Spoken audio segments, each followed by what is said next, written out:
Ladies and gentlemen, please take your seat. The show is about to begin. Presented by Front Yard Fantasy. I'm your host, Simon. Joined as always by my wildly handsome co-host, John Luke Garofalo. Our friend Coop with us, aka Coop A. Fiasco.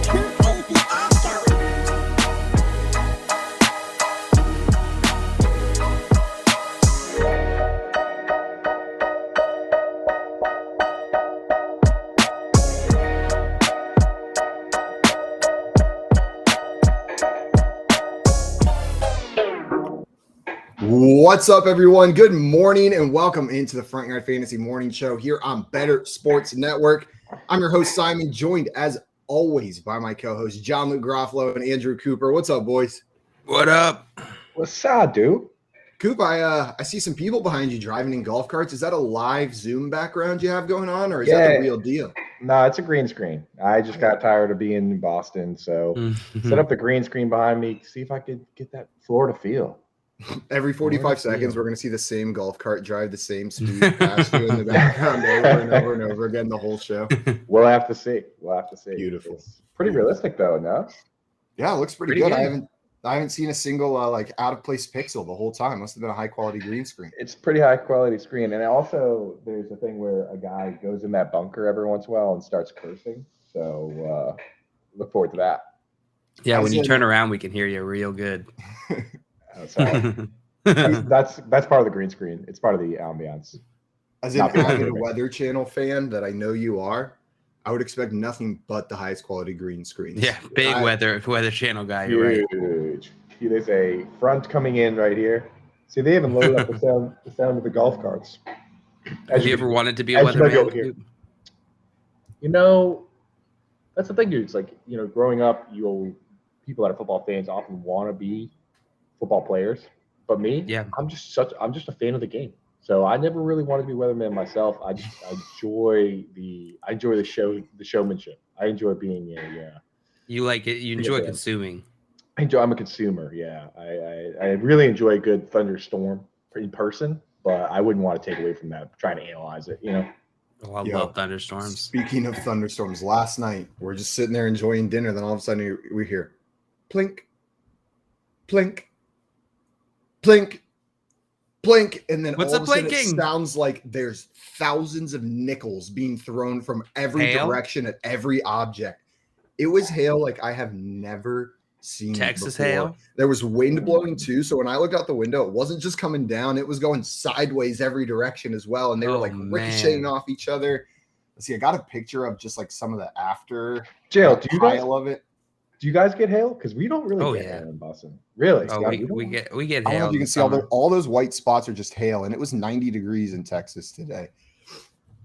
Simon, it looked like a puzzle on top of a side table. Yeah, I took it down quickly because I realized it wasn't translating via screen via camera, but send it to Keith. It was nuts. It was absolutely bonkers. Maybe if you text it to Keith, he'll put it up for you. We got Dr. Big in the chat. Big. Why nickels and not quarters or dimes? Oddly specific. You know the plink of a nickel. Oddly specific. A nickel's got the thickness of a quarter, but it doesn't have the size of a quarter. So it definitely hits nickels harder. Are thick boys. They're thick boys. What's up, Big? Welcome in. Good morning. We got some other people in the chat as well. Hal in here. What's up, Hal? Good morning, my friend. Hal? We got Better Boss Matt in the chat with the woohoo. Woohoo. Oh God, Matt, it was a little too early for a woohoo. I can feel that one come out of you, Simon. Like halfway through, you started to regret it. Yeah, I can't stop thinking now about how flimsy dimes are. Like they really don't feel as valuable as they are.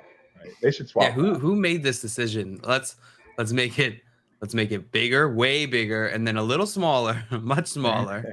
Just to throw and them then off. way the biggest. I bet here's what happened. They designed the nickel first, and then realized, oh shoot, we're running low on metal. We got to make this next one smaller. You think it would just follow a progression though? Like penny would be the smallest, then the nickel, then the dime. Yeah, then you could just. It's a reading comprehension thing. God, that doesn't make any sense at all whatsoever now. Right? It seems random. Let's call up the guy in charge of money size. Less girth. Less girth. Is that his name? Les is also a name. So I thought you were saying that the guy in charge of money size is named Les Girth. First name Les, last name Les Girth. LES space Girth. Now that I'm down here in Florida, I'll check in with DeSantis and see if he can fix it when he's president. No, thank you. That's okay. We got an update from the producer. Fact check here said the dime used to be made of silver, and the nickel used to be made of nickel. At the time, they would try to get the actual worth of the metal in the coin close to, but slightly less than the value of the coin. That makes sense. Oh my God! Look at you, Keith, knowing stuff. And now it's just representative. Now our money just stands for something. Yeah. You gotta believe that's fiduciary, baby. Dude, that's fiduciary, baby. That's gonna be. Is that a good catchphrase? That'd be my new catchphrase. Yeah, nailed it. That's fiduciary. We got Tommy in here with a morning poem for us. Tommy said, in NCAA hoops, Antoine Davis did something pretty neat, just 4 points shy of the record set by old Pistol Pete.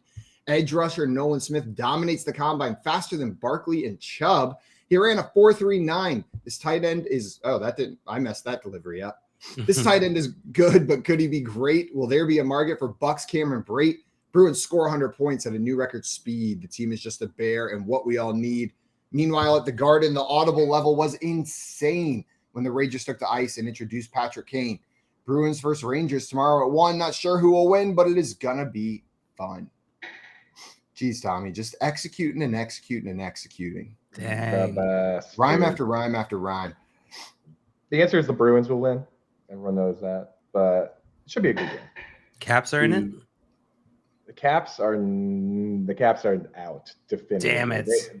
The Caps decided to sell off guys. They sold Dmitry Orlov to the Bruins. They also sold another player that I'm forgetting right now. But yeah, the Caps are doing a little bit of a bridge year. But the Rangers, they went out and bought basically a whole line of the 2015 All-Star team. And these guys can still play, but they're a little bit past their prime. They're looking for cups. We went and got Vladimir Tarasenko and Patrick Kane, 2 guys that are still stars in this league. So the Rangers are not playing around. And that's hockey talk. And that's hockey talk. All the hockey talk we got today. Dustin always misses. The only person in the chat that wants to talk about hockey with me is Dustin. He always misses it. And Jay would be down for hockey talk with you as well. But he's also asleep right now. Or he's awake and he's 20 minutes behind like he always is. I guess he can only be 8 minutes behind right now. So Jay, 8 minutes from now. He's just sitting there waiting for the stream to start. Yeah. Patiently. It's because his internet's so slow. It takes an extra 20 minutes for everything to get there. Yeah. And the Cameron Brate news also, while we're talking about Tommy's poem here, that annoys me to no end because they came out and they were like, oh, we're cutting Donovan Smith and we're cutting Leonard Fournette. So I'm going to write my Bucks article, and I'm like, okay, Cameron Brate is safe here. They just decided they're cutting these guys. They're not cutting these guys because I was like, oh, Cameron Brate could get cut, but they didn't announce it, so he's probably not getting cut. And then for some reason, they're like, oh, yeah, by the way, we're also cutting Cameron Brate after I wrote the article. So now I got to go in and edit that. Classic. Ha ha. Classic off-season guffaw. They misdirected Guffaw. me. They guffawed me. Such a good word. It is that time of morning, everybody. I hope you brought something to munch on because it is BYOB. Bring your own breakfast. We brought the stories. We brought the topics. You just got to bring a little something to chew on. Joe, you got anything to chew on this morning? The water. Coop? I'm sure I got a coffee coming soon. Yeah, I mean, I'm at my parents, dude. So we're eating good. I couldn't decide what bagel to have, so I had half of 2 different bagels. A cinnamon raisin bagel and a egg bagel. Ooh, wild stuff. And I have a chocolate milk, and now I have a coffee from one of my favorite local places, the Over Easy Cafe on Sanibel Island, which I unfortunately do not know if it's still around or not. A lot of places down there R.I.P. got hit hard with the hurricane. Mom, is it still around? She don't know. Okay. We'll have to check on that. Keith, check it out. Open. Keith, Google. Over Easy Cafe. Get down there. Boots on the ground. Yeah, no Googling. I need to see you in front of there, Keith. You got to call in live from the Over Easy Cafe on the island where Keith really likes to go. And Island. We'll know if it's a green screen, okay? Yeah, we can tell clearly, as we did with Coop today, even with the highest quality of green screen. One of the best. Because I wanted to start us off this morning with some drama related to JL's favorite team, the Baltimore Ravens. In a now deleted tweet, Rashad Bateman came out yesterday and said, "How about you play to your player's strength and stop pointing the finger at us in number 8? Blame the one you let do this. We take heat 24/7 and keep us healthy. Care about us and see what happens. Ain't no promises, though. Tired of y'all lying and capping on players for no reason."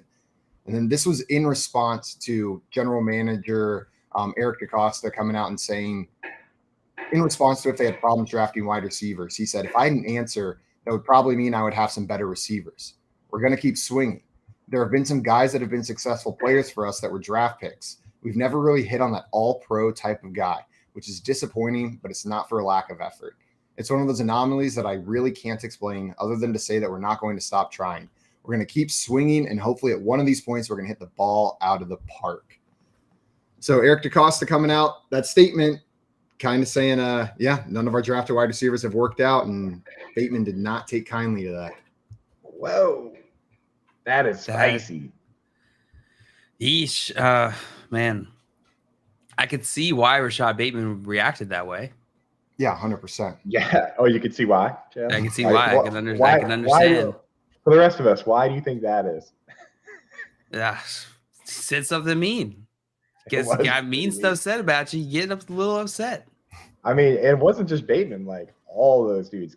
Marquise It's Brown also just not wrong, like not correct fully, because Marquise Brown was a successful draft pick. Rashad Bateman will likely be a successful draft pick. Marquise Brown catching strays from across the country. I mean, according to Eric DaCosta, traded Marquise Brown away, so maybe he doesn't think Marquise Brown was a good pick. I mean, his point still stands. Like neither Rashad Bateman nor Marquise Brown are of the Devontae Adams level currently. Well, unfortunately, how many guys are at the Devontae Adams level? That's my point, though, and that might be the point he's making, is that they haven't hit on that big marquee guy, but doesn't mean that they haven't had, smaller wins. But they did hit on that big Marquise guy. They did hit on that big Marquise guy. Yeah, you're right. If you make it plural. At what position have the Ravens hit on a player of that caliber? Like, do the Ravens even have any player at any position that is considered in the top 5 in the league? Mark Andrews is a good one. Yeah, but they missed on Hayden Hurst in the same draft to get to Mark Andrews. Maybe that's the secret. Just start drafting 2 really close to each other, make it happen. I think I'm not too worried about the miss. I'm more worried about the hit. Eric, I just called him Eric and then forgot his last name. Eric DaCosta. Later in that same interview, he said positive things about Rashad Bateman. I do not think this was necessarily like targeted at him. I think he put his foot in his mouth pretty hard. You know what I mean? Like he should have been a little bit more vague. I feel like the normal general manager response would have been like, "Oh, like we trust our guys. We're going to keep on drafting, and we'll see what happens this offseason." Done. Yeah. But he let a little bit more inside, and he probably should have just shut up instead. Yeah.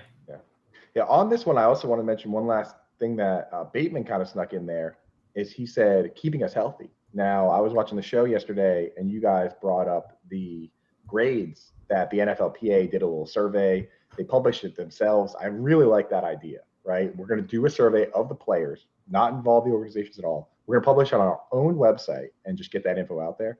Well, in that survey, the strength and conditioning coaches, they checked what everyone's feelings were on all of them, right? And of all the teams, nobody gave their team worse than a B besides the Falcons, who gave their strength coach a D.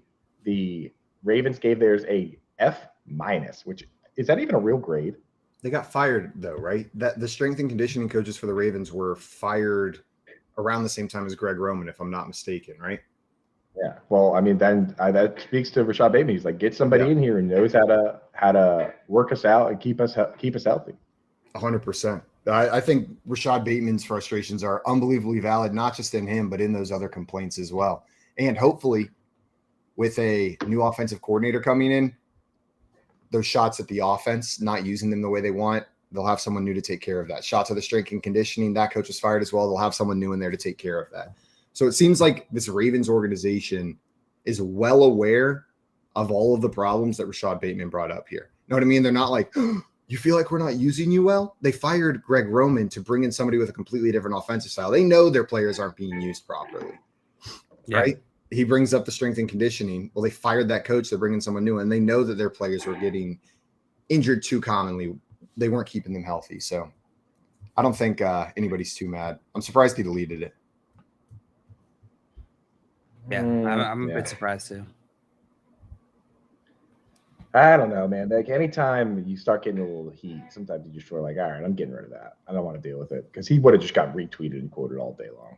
Yeah. I see Craig in here. What's up, Craig? Good morning. He said this Ravens team is going the way of Poe. Its current team will be nevermore. Boo. Boo. Wow. I was just supporting JL. NKC in here says good morning. Ravens. What's up, NKC? Welcome in, my friend. Now, when I see the comments did you guys see the recent comments from John Harbaugh? No, I did not. So they had him at the combine, and they actually got him. I don't know if it was a scheduled press conference or what, but he was up there on the podium with a bunch of mics. And I mean, this guy he was basically just saying, our entire offense is playing around Lamar Jackson. We expect to have Lamar Jackson. So it seems like he, at the very least, is separating himself from the financial decisions, where he's saying, hey, you know what? If it's up to me, we have him here. I'm planning on having him here. Hope he's here. So I don't know. It's interesting because it goes hand in hand with some comments we saw before when they were looking for the offensive coordinator, where they said, oh, Lamar Jackson, he's going to have some say in who we bring in. That, to me, sounds like it's just a matter of time. But then when you hear things from Lamar Jackson's camp, they're just like, it's not like that. So I don't know. Do you guys, if you had to assign a 1 to 10 confidence level, with 1 being he's definitely gone and 10 being he's definitely back, kind of where would you fall on that scale? 5. Wow. So you really think that it's up in the air, really, to a. I think it could go either way. Yeah, my mind changes almost daily on what I think is going to happen. I feel like some days I'm like, nah, he's got to go back. Without a doubt, he's back in Baltimore. How could they let a player like that walk? And then other days I'm sitting there and I'm thinking, like, I don't see how they get to a deal. Like, they come out and Lamar says it has to be fully guaranteed, or his camp says that. And the Ravens say, we're not guaranteeing anything over the offer that we already put in front of you. Well, where's the move? Someone's got to budge. Yeah. I think the Ravens will budge most likely, but I think they should. Maybe I'm not a 5. Maybe I'm more of like a 6. But it's still pretty close. Although I did like how you guys both said 5 at the same time. Yeah, it was kind of cute. Yeah, it was a little bit cute. Also, Coop, we have an update. Over Easy is temporarily closed by Google designation. Over Easy is temporarily closed, but coming back. Hell yeah. Is it but coming back with absolutely no information Coop, indicating I don't want to scare you. Shut up. But Shut one up, of my Over Easy favorite guy. restaurants ever in Atlanta closed during the pandemic. And on Google, it always said temporarily closed. Temporarily closed. Smoothie King and Fells Point for me. Same thing, Simon. Well, I went back and it did reopen, but it was purchased by new management while it was temporarily closed. And they completely changed the menu and everything. Different thing happened. Smoothie King just closed on my end. It wasn't the same anymore. It was almost worse than if it had just closed, because my last memory with it wasn't like the experience that I enjoyed. Mom, Simon says that temporary close doesn't mean that they're definitely coming back. I just want to make sure she got a heads up. She said, yeah, I know. She's all right, guys. That's sad news that was made even sadder by your anecdotes. By our anecdotes. Well, did you guys see that the Jaguars expected to tag Evan Ingram? 11.34 million. That's my boy, and I got a couple takes on this one. One, it's obviously nice. You know, it's hard to complain about $11 million guaranteed, right? Like, that's locked in. He gets that no matter what, as long as he signs on. From an NFL standpoint, it's a great move by the Jaguars. Like, he played well for them, solved their problem at tight end. They bring their tight end back. But for Ingram himself, I look around at some of the best wide receivers. A lot of them are slot wide receivers that give you very similar production to Evan Ingram with worse blocking, right? And it'd be one thing if it was like, okay, Evan Ingram gets $11 million, but Jacoby Myers gets like 12, 13 million, right? But Jacoby Myers is expected to get like 15, 20 million, right? So what does Jacoby Myers really do that Evan Ingram can't do? What does Alan Lazard do that Evan Ingram can't do? Right? So to me, I look at it, I'm like, why is this guy getting 10 million when these guys are about to get double that? It kind of stinks. And the fact that it's obvious that the tight end market is set incorrectly when you see all the tight ends that keep getting franchise tagged and keeps that number artificially low. Like if guys like Dalton Schultz and Mike Gesicki were actually allowed to hit the free agent market, like David and Njoku were allowed to hit the market last year, then they would have got bigger contracts, and then the franchise tag number would have been higher. But because they got tagged last year at 10 million, there's nobody really getting paid high enough money for the franchise tag to go up. It's like this system of just tagging tight ends and keeping that value deflated. It kind of stinks for tight ends, man. Someone's got to speak up for them. Someone's got to. Coop's like the Lorax of tight ends. The tight end Lorax. Yeah, I speak for the tight ends, even though they have tongues and a wider audience than I have. Dude, what a noble man. This is 100% Mike Gesicki's fault, is what I'm saying. He should have. I can get behind that. If anyone could have fought that tag, right? If anyone could have been like, I played 90% of my snaps at wide receiver, it should have been him last year, and he didn't do it. He should have just grittied out of the contract negotiations right on out of there with the world's worst gritty. He did gritty out of it. Now no one can fight it because he played that season where he legit had 90% of his snaps were at wide receiver, and then he didn't fight the franchise tag. So now no one can basically ever fight. Yeah, Mike. Damn it, Get Mike. it together. But from a fantasy perspective, are you excited about Evan Ingram being back in Jacksonville, or does the addition of Calvin Ridley maybe make it less enticing because he's not a guaranteed top 2 target? You said it right there, man. You said it right there. So to be a top 5 tight end in fantasy football, you need 2 things. Are you kidding me? My dad just stepped on my light. You need either 90 targets or you need 10 plus touchdowns, right? So you need one or the other. Every top 5 tight end in PPR, going back to Randy McMichael in 2003, has gotten either 90 targets or 10 plus touchdowns. And the vast majority of them got there with the 90 targets. It's fairly rare to get 10 touchdowns. Kittle did this year. The year before that, nobody did. There's only so many guys that have gotten – there's less than 5 guys that have gotten 10 touchdowns without 90 targets. So the target's the most important thing. When you look at these teams that have 3 or more pass catchers, it's very rare for all 3 of them to get over 90 targets. Ingram did it last year, but now when you throw Ridley in that mix, it makes it so much more difficult. And even if it does happen, the week-to-week inconsistency kills you in fantasy football. So even though Ingram's my boy, like arguably my favorite player, in this situation, I'm probably going to have to fade him at ADP. It's just the rules are the rules, right?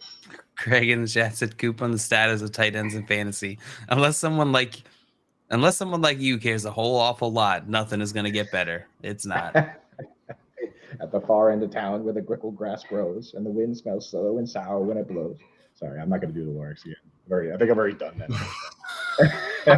How much of the Lorax do you know? A good chunk of it. Coop has the entire Lorax memorized. I mean, dude, it's part of being a tight end guy. Like, if you're trying to analyze tight ends and you don't know at least half the Lorax, I'm not sure how you're going to be able to compete. The Lorax was a tight end, without a doubt, before he retired into what he's doing. What position did the Onceler play? Did the what? The Onceler? That was the guy that was making the needs. He was the guy cutting down all the trees. I'm trying to look him up, and apparently I don't know how to spell it so much that I can't even find a single image of it. So it's the word once and then L-E-R. Oh, I had Wentzler, like Carson Wentz. Wentzler, the Carson Wentzler. The Carson Wentzler. Meh. So he's a backup quarterback. Oh, you can never. He just is inside of like a cart, and you only see his arms. Is that who the Wentzler is? In the book, you really only ever see his arms, but in the movie, he's an actual like character. It seems. I don't know. Roger Goodell. Yeah, I think that's right. That probably makes sense just thematically. He's exactly right. Don't say thematically. Mine is thematically. Coops is fiduciarily. What'd you say? Motifally. No, and yours is Marqueely. That's the best word you've used so far today. This show, marquee. Marquee. I forgot how that word worked for a second. There you go. Yeah. So the thing is, like, because I do the yin yang tight end, where you draft one safe tight end, and then you pair him with an upside tight end. Ingram goes from the upside side to the safe side now, where he's a guy at the right ADP. You could take him and start him early in the season, but I'm going to still be looking for somebody that can be a top 2 target on their team, can lead their team in targets, and has higher upside, even if they're less safe. So for me, if I wait on tight end, maybe I take Ingram, start him week 1, but I also draft like Chig Okonkwo as like my upside guy. Or one of Cortland Sutton or Jerry Jeudy takes a vow of silence and becomes a monk, and then it opens right up for Greg Dulcich to be a top 2 target on that team. Classic monk path. And I mean, they got the orange already. And just swap it out for a robe. We can make it happen, guys. Get those targets for Greg Dulcich, please. I know. We want it, man, because he has, when you look at the everything else besides his spot in the pecking order, it's all exactly what you want to see. Converted wide receiver, running high A-dot routes, so he's actually getting downfield, which is what has killed guys like Higbee and Tyler Conklin. Like, if this guy finds a way to be a top 2 target on that team, he could be one of the greats. Absolutely. Speaking of one of the greats, it sounds like there's another player at the NFL Combine that teams are starting to get excited about. Potential new great. This is coming from Corbin Smith, saying that the buzz surrounding Anthony Richardson this week is palpable. He's truly gone from a first-round curiosity to a likely top 3 selection. So you may very well see quarterbacks go 1, 2, 3 in this draft. And then just to further add on to that, the Panthers Wire tweeted out that ESPN's Matt Miller said he's getting a sense that the Panthers are all in on University of Florida QB Anthony Richardson. So there's this buzz that he's going to be the 3rd pick overall. 3 quarterbacks, 1, 2, 3, and now a specific team coming out from from an ESPN source saying they're all in on this player who is maybe considered a first-round pick prior to the Combine. Did somebody take that first tweet and just copy and paste a Malik Willis tweet and just put Anthony Richardson in there instead? Because that's like, I swear that's exactly what we heard about Anthony Richardson last year before he fell all the way to the 3rd round. Malik Willis. Yeah. Talk about Malik Willis. Yeah. It's like the same. And not to mention, I've seen a number of people like Daniel Jeremiah, for instance, his write-ups of Anthony Richardson are nearly identical to the ones about Anthony Richardson, the Malik Willis and Anthony Richardson comparison. Not saying that that's the case. I'm just saying I've seen a lot of that out there, and that has me a little bit worried. The one thing I will say is it felt like Malik Willis's peak of how he was viewed by the media and people talking about his draft stock was early in the season, and it kept a continuous kind of downward trajectory. Like going into the draft, I feel like we got some smoke screens, but there were also people coming out and saying he's not going to get drafted early. I believed the hype. I believed that he was going to go there, but I have distinct memories of like, I don't know, guys. Like, I don't know if he's going to go this early. There's talks that teams just aren't interested, that he never has the tool set to be a franchise quarterback. With Anthony Richardson, since about halfway through the season, I feel like all of the reports have been positive about his stock increasing, right? Like it's a trajectory thing, because I agree. I remember these kind of tweets about Malik Willis, but I'm also remembering people like saying, hey, hold up. There are NFL GMs, there are NFL scouts saying this guy does not have what it takes to make it in the NFL. And I haven't seen that from like scouts or NFL teams on Anthony Richardson since his hype started growing. JL, you in or out on Anthony Richardson? I'm not making that assertion right now. Got to be in or out, dude. No, not in or out. I'm believing that he's going to go top 3. I'm not saying anything about if I think he's going to be good or not. I'm saying I'm believing the hype coming out, and I'm believing that he'll be that at least top 5 pick. Do you think he'll be a top 5 pick, JL? Yes. And Coop, are you taking? I don't know. I just had an answer. I think I want to take no on that. I don't know. I hear a ton of this stuff, and you never know whether it's a smokescreen or not. You never know if it's like them trying to trick other teams, because like the Panthers picking that perfect spot where if you can trick just one other team, now you get the guy you want. So I don't know. It's so hard to trust it. I'm just thinking how much fun it would be to sit in that room and be part of the team of people coming up with the tricks you're going to do. Like, who are we trying to trick and how are we going to trick them? Like, we want the Panthers, so we really want to draft Anthony Richardson, but we want the Panthers to think that we don't want to draft him. How do we accomplish this sneaky goal?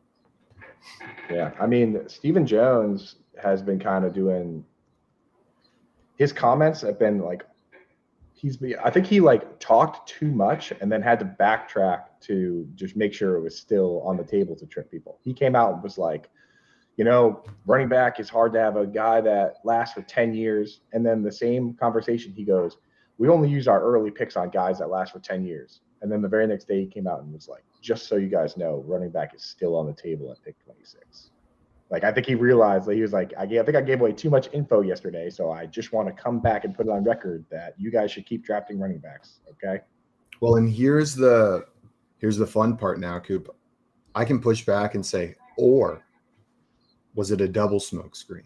Is he playing us all to make us think that he's dumb and like came out and said too much? But really, it was just trying to get people off the trail. And with the correction, he's making sure that people think they believe the other one. But really, it's all just a smoke screen. Ooh, the double screen. So where does it end up? Does it end up on them wanting Bijan Robinson or not wanting? I'm not sure. I'm not sure. I'm not very good at interpreting, but I think we got a double smoke screen going on here. So let's see.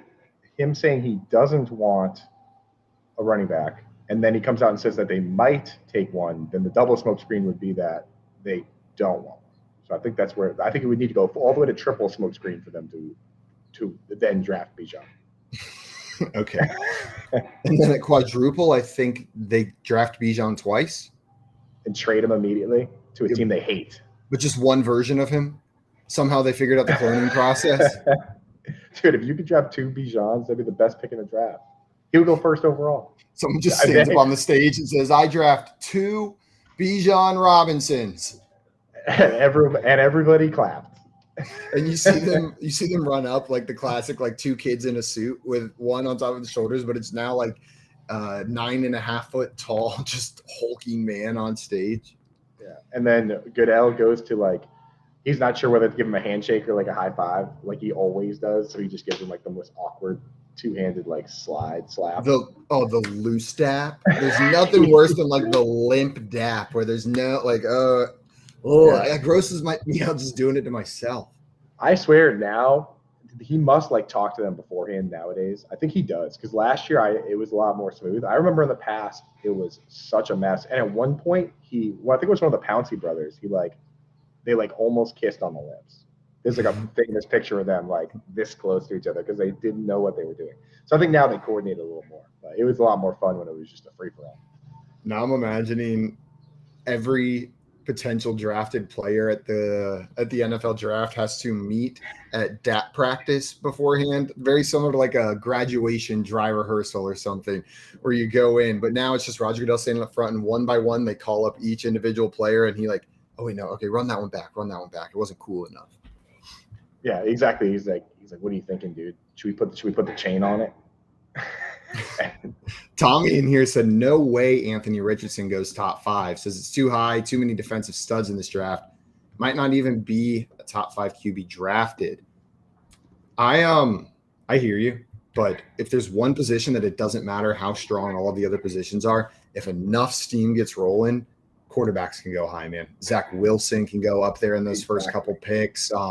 Who are some other like Trey Lance recently, though? I'm not going to call him a bust yet, but we haven't seen it from Trey Lance yet. But you're right. That's like a classic example of a steam pick where like there was enough smoke around this guy who didn't even play at the highest level and didn't really even get that many reps in college. Like the smoke around him is what elevated him to the point where he would go in the first round. Right. If CJ Stroud and Bryce Young were not in this draft class and Anthony Richardson was the best quarterback, I would have zero confidence in saying that I think he's going to be a top 5 pick. Those guys kind of building up the value of the quarterback position in general by almost guaranteeing that they go 1 and 2. That means after 2 picks, you're already onto the 3rd best quarterback in the draft. That creates a sense of urgency for these teams that want him, right? Yeah. He's the next guy because there's also reports that no one at the Combine is talking about Will Levis. I forget who I saw tweet that yesterday. It was someone who was out there at the Combine who said, no one's talking about Will Levis here. So Anthony Richardson might be separating himself as the number 3 quarterback, at least according to reports coming out of Indianapolis. Yeah, I think he seemed like the kind of guy where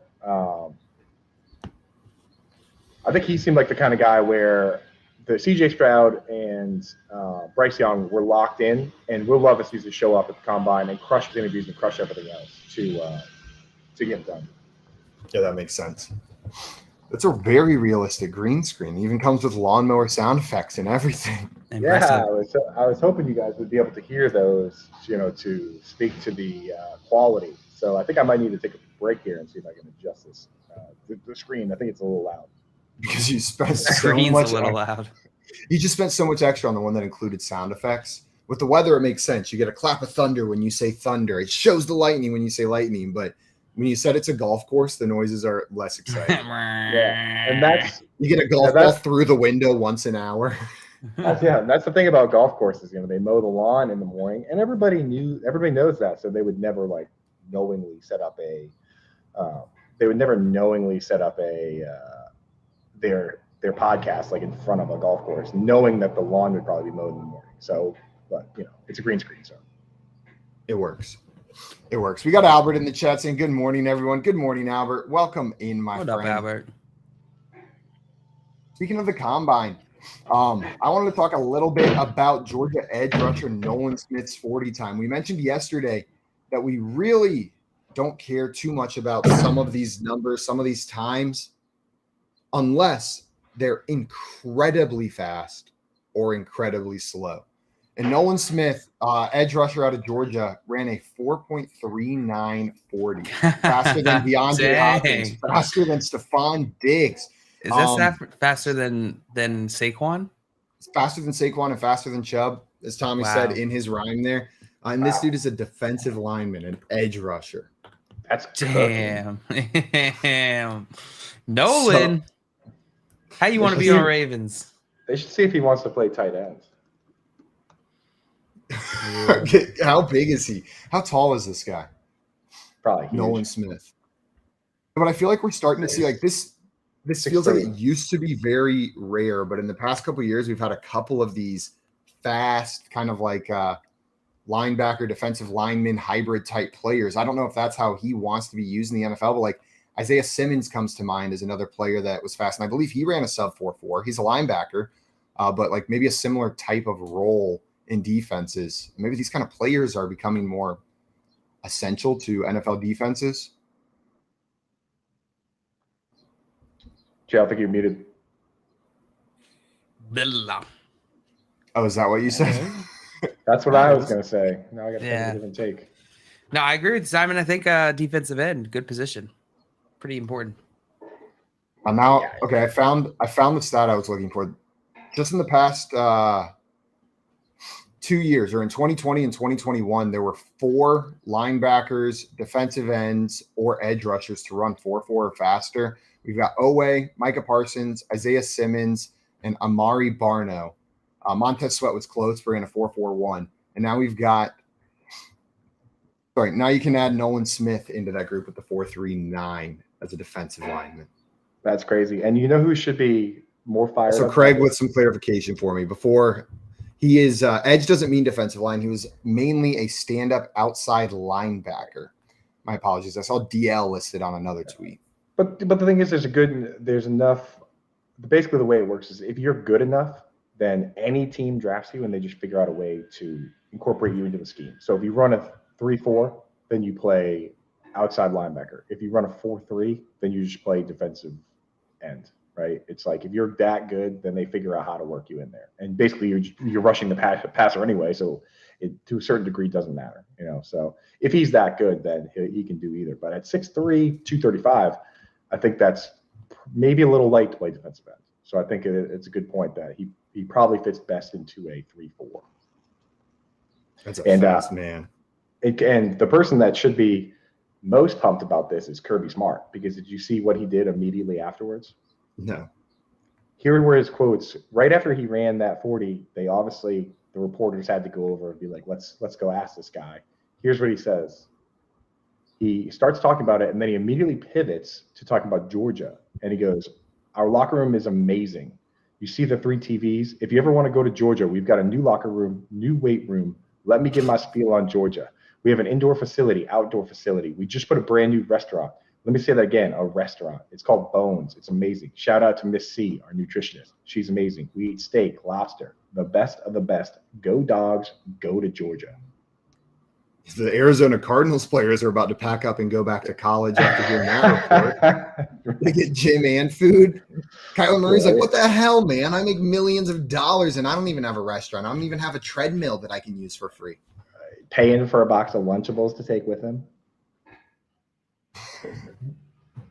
Every single time. Yeah, that's wild, man. But hey, good for him.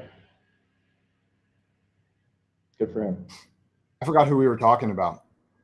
We're talking about Nolan Smith. Nolan Smith, for 1 second. JL, he had something important to say. I saw him talking, but I didn't get to hear it. And that's I all didn't say anything. Just moved your lips up and down. Tommy in the chat said, and they won't even let me play video games. What the hell? Yeah. Kyler Murray, he gets a bad rap. You know, after hearing all this stuff from the Cardinals side, what they're going through, I think I'm a little bit more on Kyler Murray's side. I'm a little bit more forgiving of any of the annoyances or transgressions that he's had with the team recently, because it doesn't sound like that team's doing much to keep their players happy or invested. Why should he buy into them when they can't even buy into him working out in the offseason? Yeah. Like he owes that team nothing with what they're doing for them. They did give him a lot of money though. So there's that part. Yeah, but if they didn't, somebody else And then they would've. took some away. For a box to lunch. Yeah. That's true. Yeah. I would have negotiated in my contract that I get as much. I get as many workouts as I want. I get as many free lunch. It's the workout room. Free lunch. Yeah. You got to get that in there. Yeah. Did you guys see that Bijan Robinson said he's going to come out and do pretty much everything at the combine? And he said what you want to hear, especially me as a analyst. Like, I don't want these guys to skip the drills. I want to know the 40 time. I want to know what they're benching. I want to know the broad jump. He says he's a competitor. He wants to come out here and compete. He wants to put up the best numbers and be the best he can be. So kind of interesting. What do you guys think? A guy like this, he's already locked in as the top RB. So maybe he's trying to increase his draft stock 5-6 spots or whatever. Do you think it's worth it? He's trying to get that top 5 capital. He's trying to get that Saquon type capital. And I just don't think it's going to happen in this draft. I don't think it's worth it, man. He's probably a first-round pick regardless. Just let it sit. You got a lot more room to fall than you've got to go up. That's a good way to put it. That's true. And I mean, we've seen guys, knock on wood, we've seen guys get hurt working out either like around the time of the combine or at the combine. So just hope that if there's any issues, he can easily just say, you know what, I'm done. You know, I've showed enough. He already has shown enough. That being said, I guess we've seen backs like Jonathan Taylor go in the second round recently, right? This could be him saying, I'm not being a second round back. I want to be a first round running back. I want to go in that first round. And here, I'm going to show you why you should do it. I'm going to make it stupid for a team not to grab me once we get into those 15, 20, 25 range. And that's not a bad move, honestly. It's he's putting the ball in his own court. He's saying, watch me, watch what I can do. I would probably not. I'd be too nervous for here's your chance, do great or mess up something great that's already going to happen. I'm probably just taking the something great. But I understand and I love that drive to put that on the line to risk an even higher draft spot. Yeah. Yeah, well, I hope it works for him because seems like a good dude. Did you guys see the snip snap yesterday of Aaron Rodgers news regarding another team? Adam Schefter reported on on NFL Live that the Panthers have called Green Bay about Aaron Rodgers. But then only a couple hours later, very quickly, Sheena Quick tweeted out that NFL sources confirmed that the Panthers have not contacted the Green Bay Packers about Aaron Rodgers. But now all I can think about is Aaron Rodgers in a Panthers uniform, and it is weird, man. It just doesn't work. I don't like it. If he was unhappy in Green Bay, you think he's going to be happy in Carolina? There's no way. He likes to be. No, I don't think so. No. It's all up to Frank. If Frank Reich can convince him, though, that's what matters. You know, it's really about. I think it's really going to end up being about that with Aaron Rodgers. Like, will the coaching staff kind of let him do what he wants to do? Yeah, what's the pitch going to be to come to Carolina though? DJ Moore and Terrace Marshall. Harris, MF, and Marshall. Yeah, dude. They'll say they'll just keep showing footage of CMC over and over and over again, and hope that Aaron Rodgers wasn't paying enough attention to know that CMC isn't on the Panthers anymore. Wow, that guy looks good. He looks pretty fast. What's his name? Oh, that's just the new running back. He'll be here for sure. Yeah, he'll definitely be at camp when you show up, Aaron. Yeah, they got some work. Don't worry about it. They could use that team could use another wide receiver. They could use a running back, and they could use a tight end. Like, which one's the most important? Everything else that they also need. Like that team, I don't know why he would go to that team. I think that team needs to take a big step back and build up with a quarterback and offensive line and all that, and then go for all that stuff later on. Right now, it's like if they don't get a guy like Rodgers or Derek Carr, I don't see why you would go for a running back, right? No. But we've seen teams do sillier things than that before.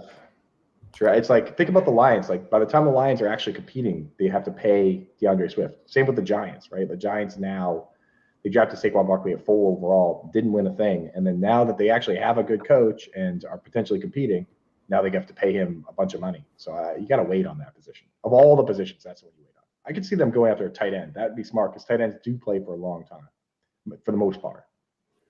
Yeah. There was one other piece of news coming out of the combine that I wanted to hit on here. Not as exciting. We're going to talk some more combine a little bit later with someone who might have been there. But this isn't a player or a current player or a player that's participating in the combine. It's a former NFL player who's visiting the combine. Von Miller is there with the goal of wanting to become an NFL GM. Did you guys see this? He had some pretty interesting quotes.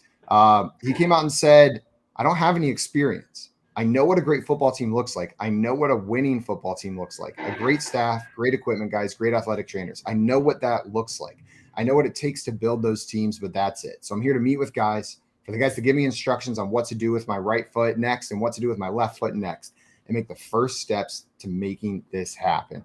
Saying Elway was an inspiration of his for the player to GM route here. And I think that's sick. I would love to see more players, not just in coaching positions, but in these general manager positions, making the personnel decisions. A guy who's been on the other end of these hiring decisions, right? Someone who's worked with or for or like these coaches, have him up there making more of these personnel decisions would be pretty cool. So it's probably got a long way to go. I hope this is a start of a serious path for him. Just because I think that would be cool. That we would be able to like look back in 10 years and be like, oh man, remember when Von Miller like first decided he was going to be his GM? And then like in 10 years, we're talking about the Super Bowl roster that Von Miller like beautifully constructed. And then we can look back to March 3rd, 2023, the morning that we talked about Von Miller showing up at the NFL scouting combine, just asking questions. History is happening right now. Wow. We were there, guys. Don't say anything stupid. Yeah. And then we'll be like, oh my God. Animal piss. We'll be like, remember that guy Keith? Can't believe it took so long. R.I.P. Can't believe it took so long for him to get fired. R.I.P. Yeah, you've been a little darker. Your sacrifice for Von Miller will never be forgotten. I don't know how he's involved in Von Miller becoming a GM, but you're a crucial step, Keith. Yeah. Thank you for your service. We turn to Earn Dog and Hot Pasta, who we obviously still work with, and we're like, "You guys remember Keith?" And they're like, "Not really." Jail's mom in the chat. Keith RIP jokes are right up her alley. What's up, Jail's mom? Welcome in. Glad to have you here. What up, Ma? Yeah, Von Miller, he's like always been reported to be like a really good guy that people seem to like and rally around, and a smart guy. So why not him? I just love the videos of him like on his farm, just like being a dude. Know what I mean? Like with some chickens, and he's just chill. He's just happy. He's just like, yeah, these are my chickens. I like them, and I like to wear glasses while I feed my chickens. He is a glasses guy. It's a good and look, a hat man. guy. Who's the better glasses guy, Von Miller or Matthew Slater? Miller. I got to look up Matthew Slater As with a glasses on. Patriots fan, I lean Slater. It's got to be Miller. Did you guys say good morning to Albert yet? We did say good morning to Albert. Good morning, Albert. What's up, Albert? We can say it again. I like talking to Albert. And Tommy coming in. Tommy, there's some competitions where you just leave one out because it's so obvious they would be the clear winner. So you're just talking about second. Rodrigo Blankenship, his name is Goggles.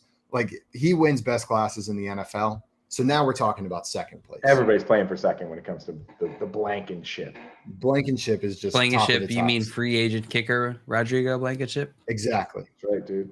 You don't have to be a good. Yeah, you don't have to be good to have the right. best glasses. Yeah, we don't. Your argument against having the best glasses. It was an argument. It was a question. Oh, gotcha. I thought you had a personal vendetta against Rodrigo Blankenship being named best glasses in the NFL. Just Be just careful a with question. that. His dad will come for us. Bring him on. He's gonna Think start. I'm scared of Goggles Senior? Nope. Careful now. Yeah, sir. He doesn't speak for all of us. Those are Goggles. his words. Goggles don't fall far from the pool, Jay. Papa Gogs. Papa Gogs. God. Look out now. Did you guys? Papa Goggles. One last piece I wanted to hit on. Did you guys see the NFL announced that a handful of officials are retiring? I did see that. What was it? 4, 5, 7? 4. Yeah. Kick him on the way out. 4.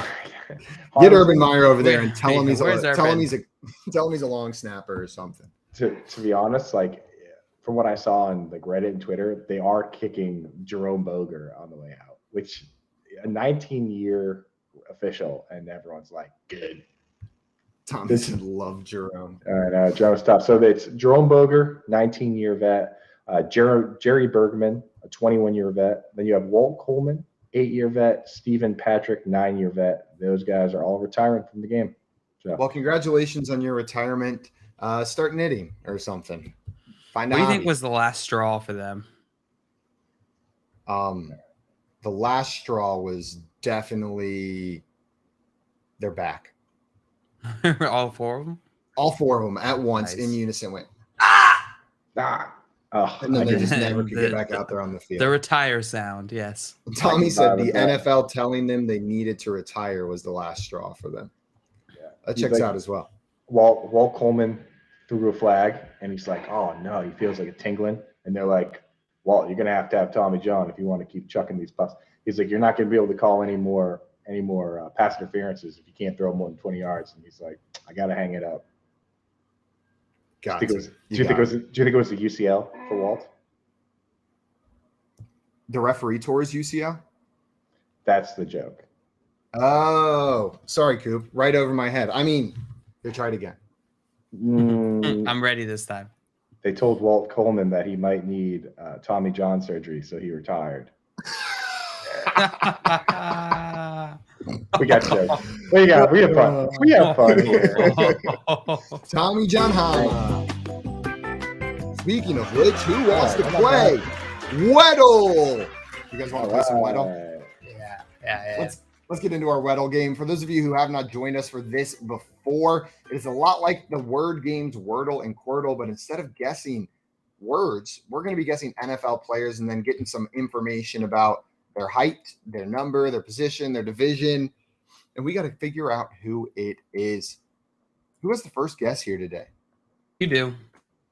I did it yesterday, didn't I? No, 2 days in a row. Ding, ding, ding, ding. You did it yesterday, but I said I'll come up with the letter and you come up with the player, and I said T, and you said Higgins, and I got the player I wanted anyways. There you go. Coop, can't penalize you for being smart. I'll guess T. Higgins. T. Higgins. Okay. The division is correct. Or no, the conference is correct, but not the division. And the age is correct. So we know they're 24. They are not a wide receiver, shorter than 6'4", and their number is lower than 85. So really, this could be any 24-year-old in the AFC. Doesn't really for sure cancel out a position. we got the one piece of information that makes this the most annoying for us, where we sit here and go, is he 24? No, he's 25. Well, no, he's old, right? No, wait, he's actually kind of young. Like, that's how this one goes. So I'm excited for it. Where do we go next? Not a wide receiver. Do we want to pick a quarterback that's about 24, a running back that's about 24? It's probably a running back. Quarterback would have to be a short QB, but it could be a short QB. Let's see. Najee Harris is 24, but he's AFC North. Okay. 6'1" or lower is the height we're looking for. In A the 24-year-old that's 6'1" or lower. Who's 24? Is James Cook 24? Probably not. Is he's close. Bailey Zappi? Mac Jones? How tall is Mac Jones? He's 6'2". He's not 6'4". Yeah. But is he 6'2"? Because if he's 6'2", it would have been Mac Jones. Yellow. Yeah, do him. Okay. Let's get him in there. Mac Jones. Too big. No, But it is Zappy. They're on the Patriots. It's not the right quarterback, or the position is incorrect. Oh, sorry. AFC East, New England is correct. Age is 24. They're shorter than 6'3". Their number is higher than 10, and they're not a quarterback or a wide receiver. It So could tight be, end or running back. Too tall, or too short for a tight end because they'd have to be 6'1" or lower. This classifies free agents as the players they last played for, right? Even if they're probably. Damian Harris might be 24. Ramondre is Damian Harris is 26. Is he 26 already? He was 25 last offseason. Wow. So it could be Mondre. Mondre's second year in the league. He would have been a good prospect. It is Ramondre Stevenson is correct. Nice job, JL. New England, AFC East, running back, 6 foot, 24, and the number is 38. Man, we killed that one today. Go Pats. To go Bats? I said go Pats. Go Bats. I thought you said go Bats. Go Bats, dude. Go Bats. Is that your bad impression, JL? Yeah. It's not bad. I don't think I could do much better. Mine was going to be more like that's pretty good. That's the noise they make. It's pretty good. Maria had never seen a bat until recently. In real life or just like in real life? And then I pointed them out to her. How'd that go? Fine. She thought they were birds. I was going to say, I feel like she probably had seen a bat, just thought they were birds. Because for a long time I was seeing bats and I just thought they were birds. Yeah. But the bats fly like this and the birds don't usually fly like this. And yeah, like the bats fly alone at night. So I was out. It's like, there's just a lot of night birds out tonight. I love the Nightbirds. Guys, coming up, we're going to talk some more NFL Combine with our friend Dustin. We've got some Fast Guy Quick Time coming your way. And then we're going to play Texas Ranges as well as some hypothetically with our friend Tim. You're watching the Front Yard Fantasy Morning Show here on Bettor Sports Network. Front Yard Fantasy with Simon, JL, and Coop. Sell me on doing away with the chip conference system in the NFL. Is it really a sale whenever this is something that's commonly agreed upon? I'm selling you on water being wet. I'm selling you on something that is objectively true right here. We look at teams at the end of the season and we go, how the hell does one team have such an easy schedule while another team is just absolutely getting obliterated? And that's because of the two conference system, because the division system feeds into this conference system. It's a symptom of the greater problem.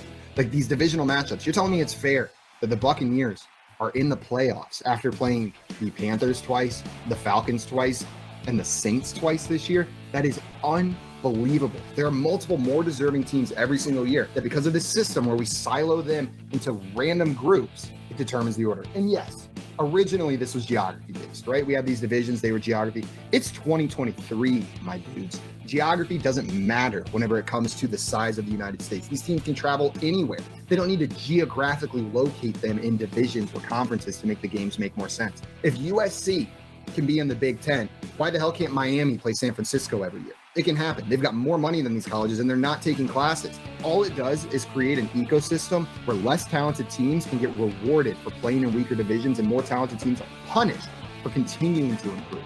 Damn, bro. Drop the mic. I like to picture some geography teacher out there just threw a pen on the ground. He was like, how dare you? He smacked the globe. He was like, what do you mean? All the hard work we've done. 2023, geography doesn't matter, right? Smacks his You know globe. how long it took For us to get respect. Globe goes spinning around, right? Geography doesn't matter. How dare I'm you? just imagining they ripped down the world map and underneath is algebra 2. Like they just go straight into being a math teacher.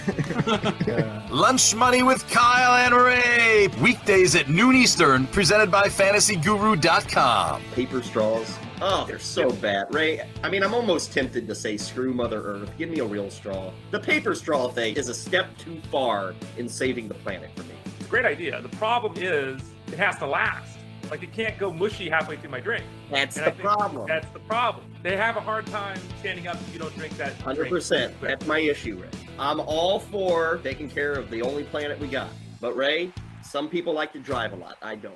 I don't get on them for they have to drive 20 minutes to work every day. Can I just get a plastic straw? Like, I think, Ray, we should be able to pay for a card that says, I don't drive every day, so they said I could have this kind of environmental impact by getting a plastic straw. I am in favor, Ray, of government-issued plastic straws if I have the proof that I'm worthy of such a thing. If you want it, you get it. It's kind of like the Clear Pass.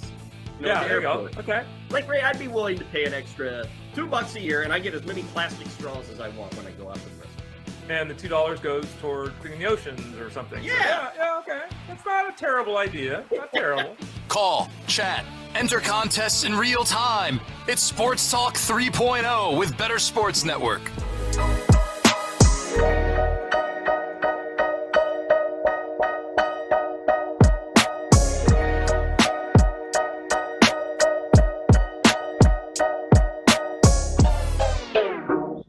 What's up, everyone? Welcome back to the Front Yard Fantasy Morning Show here on Bettor Sports Network.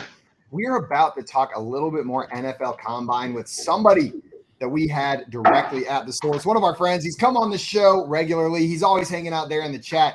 Dustin is coming up with us today. For those of you that don't know Dustin, obviously haven't been hanging out in our YouTube chat over on Front Yard Fantasy. So fix that. Get to know him. He's a good guy. And he's also a contributor over at Dynasty Nerds, Dynasty Pros, and the QB List. Dustin, thanks so much for joining us, my friend. Hey, good morning, guys. Good to see you, my friend. How was it? How was it? Are you still there? Are you in Indy? Are you home? What's going on? Flash those credentials, bro. Let's see some creds. Oh, look at that. Love it. it. Media right on there. First round of press conferences are happening right now where everybody's waiting for Bryce Young to show up. Oh, shoot. So Very nice. It is like you're waiting in the room for Bryce Young to walk out. Yeah, I mean, literally the crowd is just – they staked out that podium probably at 7:30. Wow. It's just funny to watch. And there's 8 pieces. So they do 8 press conferences at one time. And it's I feel bad for the wide receivers who have 2 guys at their podium. And everybody's just waiting for Bryce Young. What's your game plan? Are you tackling the big podiums like Bryce Young, or are you heading to some of the smaller podiums with the 2 guys? I'm going to try to hit some of the smaller podiums, get some more, because you're going to ask more questions there. Yeah. I think the top tier guys, we know they're the top tier guys. They're not going anywhere. So I'm curious to talk to some of these, that second tier of wide receivers and quarterbacks today. Running backs will be tomorrow, and kind of pick their brains, I think get a little more info on them, see how they're feeling about things. And then we'll watch them run, watch quarterbacks and wide receivers, tight ends run tomorrow. And then running backs are on Sunday. So it's going to be exciting. Nice. When did you get in? So it's today day 1 for you in the combine? Yeah, I got in last night. I'm staying with my best friend, so luckily he puts me up for free, which is super nice. So today is my first day, and just enjoying it. But we have another guy for Dynasty Nerds. Steve was down here yesterday, so he wrote up some stuff on it, and we'll have some stuff coming out and be tweeting a lot today as stuff happens. And so they don't start doing on-field workouts until 1 o'clock. So there's press conferences from now until about 11. I think 11:10 is the last one. That's awesome. Dustin, I know you, especially in Dynasty, you do a really good job of finding the deep Dynasty stashes, the guys that are on NFL rosters that maybe you can hold on to that could have value in coming seasons. So I'm really curious. You mentioned some of the second tier, third tier wide receivers, running backs that you're interested in talking to or seeing here at the Combine. Are there any names in particular that you're hunting out that you've got questions for that you want to see there on the field drills? Yeah, I want to see some of these smaller wide receivers. There's a couple of them, like Zay Flowers is, they say 5'10". We'll see what he actually measures at. See if he can overcome that perceived disadvantage at height and see if he can, bolster his draft stock with a good 40 or a good 3-cone drill, whatever it might be. And then kind of see if there's some of these other guys falter. So JSN's not running the 40, which is the talk yesterday. So that'll be interesting when he goes up on the podium in 20 minutes or 30 minutes to see how that goes through. I'm interested just to see some of these guys, if they can produce well in a vertical jump, right? If you can jump high, you can be a red zone threat, and that'll definitely bolster your stock. Obviously, the 40 time, if you're fast, if you're a 4.3, 4.2 guy, there's talk of a guy breaking the record. We'll see. So I'm interested to see how they do. It's really, for me, this is the start of that process of seeing how they perform here. If they get a better draft grade and can get on a good team and a good fit for their skill set, I'm excited for him. So that's one thing. Pukanuka, he's on right now, so I might go over and ask him a couple questions after this. But a lot of those, I'm more interested in the running backs tomorrow, but there are a couple quarterbacks I'm interested to talk to, like Will Levis, Stetson Bennett, and Max Duggan to see kind of their head, where they're at right now as far as these guys who aren't in the top 3, but still could get a starting job. See how their interviews went, see how they go. Who's the player that could potentially break the record? It's like somewhere in the 4.2s, right? Yeah, he doesn't run a 4.2. The name escapes me right now because it's super. I've been up since 5:30, so I'm with you guys. It's some obscure guy too, right? Yeah, it's some obscure guy, and we've got cornerbacks today and safeties running 40s, so we'll see if one of them can maybe do it. They can be fast as well. That's the thing with cornerbacks and safeties. They're fast, and they should be receivers. They just can't catch the ball. So. And the record currently, I just looked it up. I couldn't find the name of the guy that they're expecting to potentially break it. I didn't realize John Ross still had the record. And now I'm remembering again why I fell in love with that man and drafted him everywhere far too long. So fast. But it's crazy. We saw defensive linemen running 4.5s, like 300-pound guys, 350-pound guys. Like, they're just massive humans moving so much humanity at one time. I don't understand it, how it's possible. You mean so much humanity. Someone that could crush me should be able to catch me. Know what I mean? Like, you should be able to crush me or catch me. Oh, and Dustin heading on out of there. It's so funny. I was on a plane yesterday watching the 40, watching the linemen and stuff run the 40s and do the drills, which is kind of bonkers stuff. Just like not being able to listen to it, just watching it. And I saw that guy, Kalijah Cansey, run his 40. And I was like, oh, that was pretty fast. And then little did I know, later, it turns out that he actually set the record for defensive tackles. He broke Aaron Donald's record. So it was very fast. But when you see these big boys moving like that, it is like a freight train. I want to, this weekend, at some point, today, tomorrow, the next day, I want to go run a 40 because I have no frame of reference for like how fast that is. Like, I know compared to other NFL players, but I want to know, what do I run when I cross that line? You want to superimpose your own ghost on that. Exactly. I want to see my ghost running behind these defensive linemen, these 300-pound D linemen, and see how fast I catch up. I'm going to need to get a camera. That's the only way I'm going to be able to accurately measure it, is to like actually look at the frames whenever it goes through, but we'll make it happen. I'm going to make this happen. I think the most disappointing part of watching that is going to be your form. Because these guys, I think these guys, a lot of these dudes are like track stars and stuff, dude. It's going to be ugly. But yeah, so that guy, Kalijah Cansey, ran a 4.67. To put that in perspective, that's faster than guys like Zach Ertz, Hunter Henry. And this guy weighs 281 pounds. Dang. God almighty. Yeah. Dude, what's up, Dustin? Welcome back. That's a mobile home. The guy, he ran faster than like Justin Jefferson, and he outjumped DK Metcalf in the vertical. I'm sorry, what? He outjumped DK Metcalf in the vertical. A defensive lineman outjumped DK Metcalf in the vertical. Yeah, that checks out. I'm sorry, what? Yeah, exactly. That is insane, dude. It's absolutely insane that guy is just out there trying to kill you if you're a quarterback. It's got to be terrifying. It's got to be terrifying. I mean, when you're running faster than Aaron Donald, you're out jumping DK Metcalf. Like, is this Nolan Smith? This is a different guy. Yeah, Nolan Smith. He out jumped DK Metcalf. That's crazy for a defensive guy. Dude, is he going to be a top 10 pick? Yeah, he was projected to go late first. He's probably going to be in the top 15 now. And so that's what's fun about the combine, is if you do well, your draft stock jumps a ton, which in the grand scheme of things, doesn't seem like a lot, but that's a couple $1 million extra pay that you're getting from going from pick 15 to 10, right? You're making a couple extra $1 million. It's crazy what can happen here. That's why the combine has gotten so big. So there is a fan experience, Simon. If you want to come out to Indianapolis, you can run the 40 and you can actually program it. They actually program it. You can race anybody in the NFL history you want.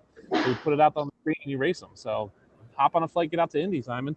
Do you get to keep the fridge. footage? No. Damn. I'll be here. I'll film before you, Simon. Also, Dustin, I just wanted to talk about what a badass you are standing directly in front of the sign that says no stopping. No stopping. Keep that clear. Dustin's like breaking not the law, me. breaking the law. Not me. He's the guy standing next to the don't walk on grass sign with like the double P signs up, both feet clearly on the grass. It's this new pro Popovich. I was trying not to interfere with audio from, we got Sirius right there and CBS Sports is over there. So I was trying not to interfere with their interviews going on. How kind of you. Plus, Dustin, even when you're stopped, you don't stop, bro. I never stopping. No stopping, like it says. Don't stop, won't stop, right? Right. Well, that's the thing. If somebody comes over there and they're like, no stopping, just show them that you'd be like, stopping, bro. I'm grinding right now. I never stop right now. I never stop. I never stop, bro. I'll put them on Bettor Sports Network. Like, now you're stopping. What are you going to do? Now you're stopping. And then they're like, now you're leaving, right? Yep. You're like, my path is clear. My mind is clear. My life is clear. Leave. Yes. And they just look at you. The entrance is right there. I'm past the entrance point, so I think I'm good. Hashtag student athlete. I was going to ask, so like I see you in the press conference room now. Whenever they're doing the on-the-field drills, what kind of access do media have to that? Are you on the field? Do you go into the stands around it? We have a dedicated section to stand in the lower bowl, the 100. I think we're section 139 in Lucas Oil Stadium. And then we get to watch from there. So, and they do. Can you see like Bill Belichick and stuff? All like the coaches just randomly sitting there, like with their heads down, their clipboards. Yeah, some of them are on the field, some of them are in press boxes, some of them in other sections of the stadium. So we get to see them. You know, you run into them. So it's all here. So I don't know if you've ever been to Indianapolis. I'm in the convention center. Across the street is Lucas Oil Stadium. So it's all encapsulated there. And attached to the convention center is all the hotels. So you'll see players and GMs walk through just to get from one place to another. So you can run into people on an elevator going up to your floor to your room at night and just, ask them a question and they're there. And it's, you might see them out at dinner. So it's a nice event that it's centrally located. Everyone's here. There's no real barrier to access as far as once the media and the players, like they have their own workout room behind where they're doing press conferences, but they got to walk the same path over to the stadium that we do. So if you happen to walk next to a guy, you can talk to the guy. So I was talking to a couple of reporters who were headed up to the room last night and they're like, yeah, we were on the elevator with some of the, Dolphin staff or whoever it is. And you can kind of ask them some questions and pick their brains unofficially there. So it's fun. It's a great event. I'm looking forward to networking with some people. So Dynasty Dork Dave, I'm meeting up with him a little bit later and a couple other friends of the show. So it'll be a good time. God, I want nothing more than to be trapped one-on-one in an elevator with Bill Belichick now, just on accident. Oh, yeah. Like he has no, and I'm just sitting there looking at him. I'd be so weird. I know it. I wouldn't be able to help it. Just would not be normal if it was one-on-one with Billy B. Like, I feel like Bill Belichick somehow has like a personal like Pope mobile that like takes him around everywhere. And the way he's riding the normal elevator. Underground tunnels for yeah. I mean, they got guys everywhere. Like guys like Jonathan Gannon and Shane Steichen. No one knows who they are because they're brand new and like they're just walking through and no one knows who they are. They're like, oh, that's some guy. Oh my God! If Jonathan Gannon was on the elevator with me, shoo, shoo, shoo. You just do that and push all the buttons on it. Shoo, shoo, shoo, shoo. And then as you get off on your floor 3, you go, you're fast. Yeah. He walks in, he looks you all the way up and down, right? He's like does his robot assessment of you. And then you just see like this line of people on the floor holding their shins. Dan Campbell has gone through there because he's just like fighting shins and stuff. You're just like, Dan Campbell came through. Watch out! A line of people, no kneecaps. No kneecaps. Now, if you're in the elevator with Bill Belichick and he, like, let's say you get in, he looks at you and gives you that look that's like, okay, I realize you want to ask me a question. Go ahead. That look. Yeah, that look of like sometimes you see people and they're like, you can tell right away they're receptive to talking, What question are you throwing at? I'm just asking him to give me his best Steve Belichick impression. That's what I'm asking for. As Bill immediately goes all in, like mocks the hell out of Steve. It's just he practices it every night. No, he's like, I taught him everything he knows. He's like, That's pretty good, Dustin. It's a master class of facial expressions, and you're like, oh my gosh, it's like the light from heaven shines down on him. You're like, I didn't know this existed. It's beautiful. We've never gotten the audio of Steve Belichick doing that, but I've never been more confident that you just did the right sound. That's what it is. I'm so sure he's making those noises while he does that face. That was actual audio I got from him earlier. I just patched that in there. That's what it is. It's real audio from Steve Belichick doing his facial expressions. Yeah. But yeah, it's going to be a good time. I'm looking forward to getting some press conferences. And so you'll be hearing lots of stuff coming out the next hour or two as we do press conferences from the Combine. I would say there's probably 100, 150 reporters here right now, and they keep trickling in. So keep an eye out on Twitter. And you guys got any other questions about the Combine? I got one more. Tommy's got a good one in the chat. He says, so of the players there, who do you think can chug the 40 the fastest? Chug a 40? Oh, I bet you a bunch of them can chug a 40. I know I can. Fastest 40 chug, the 40-yard chug. Fastest 40 chug. I mean, I think Stenson Bennett's probably up there. I would assume, right? Like, I would say, dude. He had a couple extra years in college to practice, right? Did you guys see that report about the college athlete? I think he's a basketball player that was like missing time because he got caffeine poisoning from like chugging 5 Red Bulls at night.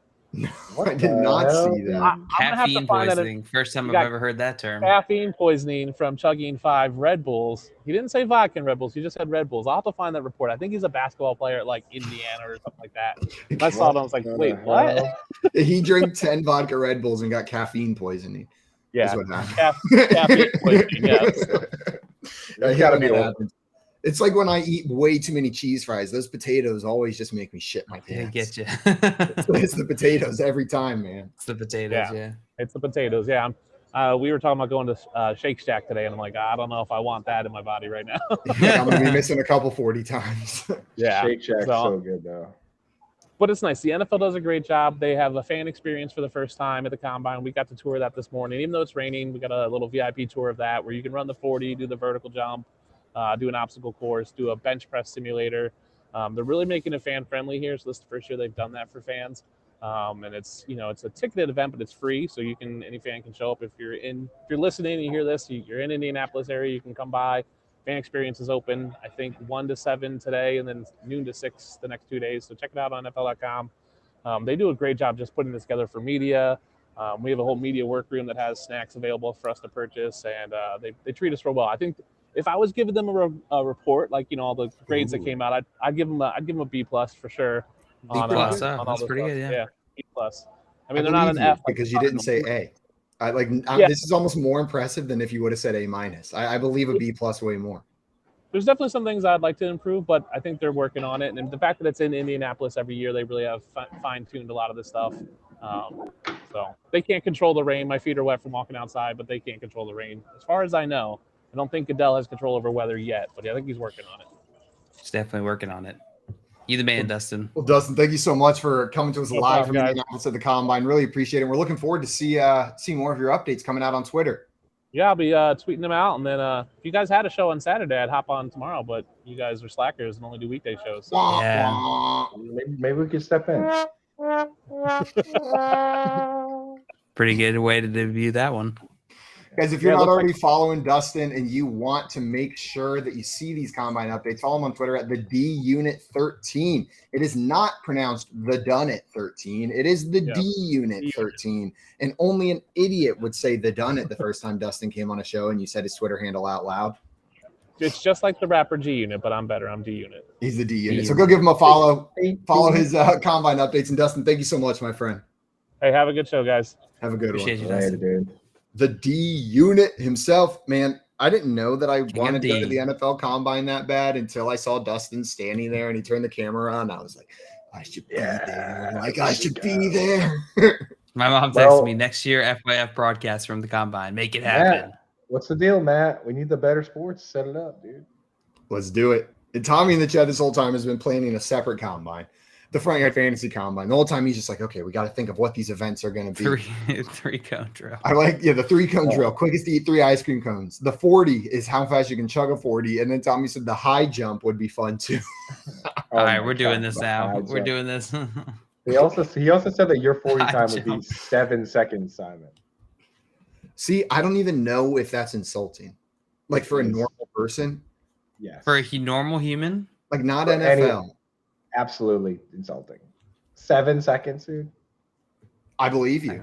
I believe you that I should be insulted, but I don't know. You're not giving me any more information to make me feel more confident. You're just saying yes. How fast does like an emu run? How fast would an emu run a 40? Put it in perspective. An emu. Don't say emu. I don't know if emus. Is it emu or emu? It's emu. It's emu. Emu or emu? There's no Y in there. It's emu. Well, the word music doesn't have a Y in it either, but we say music, not music. The English language can have multiple pronunciations with letter combinations. Ding back. JL, back to you. I like that Coop did his own burn. He's like, ooh. Yeah, Coop provided the counterpoint. Then I came back at it. He did the ooh. And I did the sound. Then I did the sound effects and threw it to you to respond. Coop, you have a career in politics, my friend. That was impressive. Trust me, if it came back to me, I would have went straight to the. You know what doesn't have a Y in it? USA. Nick and you wants to know which of you can kick the furthest field goal. I don't think either of us can kick a field. If we're going for FYF as an organization, I know the answer to that question already. Me. It's J-Wall. It's Tim. It's J-Wall. Because I saw J-Wall at the Expo kicking like 50-yard bombs. I don't want to brag. It's definitely Tim. I've told this story before, but I did hit a 20-yarder at the College Football Hall of Fame in front of a bunch of third graders and their parents. And I'll just tell you, none of those third graders hit the field goal. They were all very impressed when the grown man stood up there and did it. And I remember your father being very impressed as well. Yes, he was very impressed too, as I stood in line 3 feet taller than every single other person around me. Nailed it. That must have been the pinnacle when you just look over. That was like me and Build-A-Bear. Yeah, that's your Build-A-Bear story. That's my Build-A-Bear, except I had less shame, and I probably should have had similar amounts of shame. Yeah, that Build-A-Bear story brings me great pain. Yeah, just third party. Like, oh, the hair on my arm is standing up. Just thinking. Keith in here said the 3-poem drill. Are you reading 3 poems? Are you writing 3 poems? 3-poem drill. The 3-poem drill instead of the 3-cone drill. You just thought of a word that sounded kind of similar to cone. Or because Tommy does the poems every morning, and Tommy's putting together the FYF Combine. He has the 3-poem drill. I don't know if I could read 3 of Tommy's poems back to back to back. The Combine is, he gives them to you in a chat format where there is no formatting, and they count the number of times that you mess up the meter of the poem through 3 poems. And then your score is like golf scored down. So a 0 would be the best. That means you got through all 3 poems perfectly. You nailed the meter. I see. The loser has to read Tommy's poem every morning. The winner gets to read Tommy's poem. The winner gets. There it is. Nick in the chat said, "I went and tried to kick Pats with a buddy to see how hard it is. Hard AF." Yeah.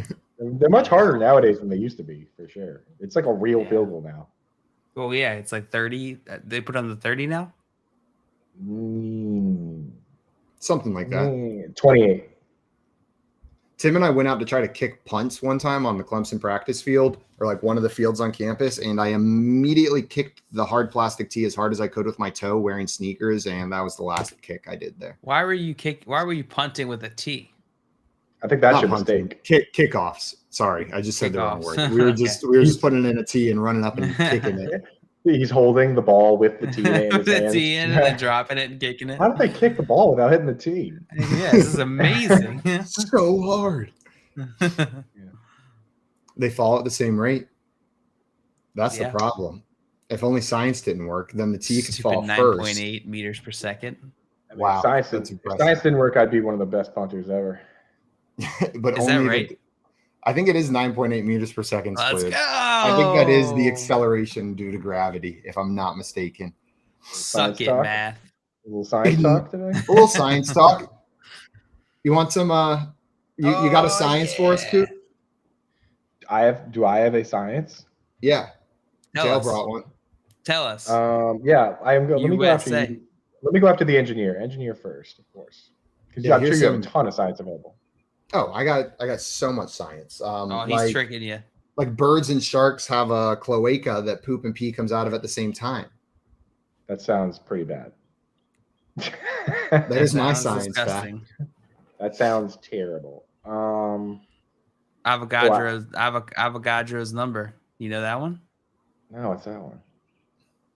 I don't know. I was just asking you. Oh, no, I don't. So animal facts could be science. Yeah, biology is science. Rock facts can be science. Mitochondria is the powerhouse of the cell. You could say that. Oh, see, that's one of the ones I knew. Now that's another one that I can't She say. thinks my cells are sexy. My ribosomes turn around. That was What my the 6th hell grade is that? science. I wrote a parody to "She Thinks My Tractor's Sexy" in the 6th grade for biology class, and Nice. it was "She Thinks My You Cells started Are singing Sexy." it like I should know what it was. So I was like, I do have one animal fact, which is that there are these things called bats, and the number of people sometimes think that they're night birds, but when in reality they're actually their own species that are bats, and they make a sound similar to, it's like a. You think birds aren't their own species? Sure they are. It's debate. Science is The still bird trying to figure species? that out. If They're still trying to figure their own that species part or out. not. Yeah, but the fact, a little known fact, that the night birds are different than regular birds. They're called bats. The regular birds. Good to know. Bats are different than normal birds.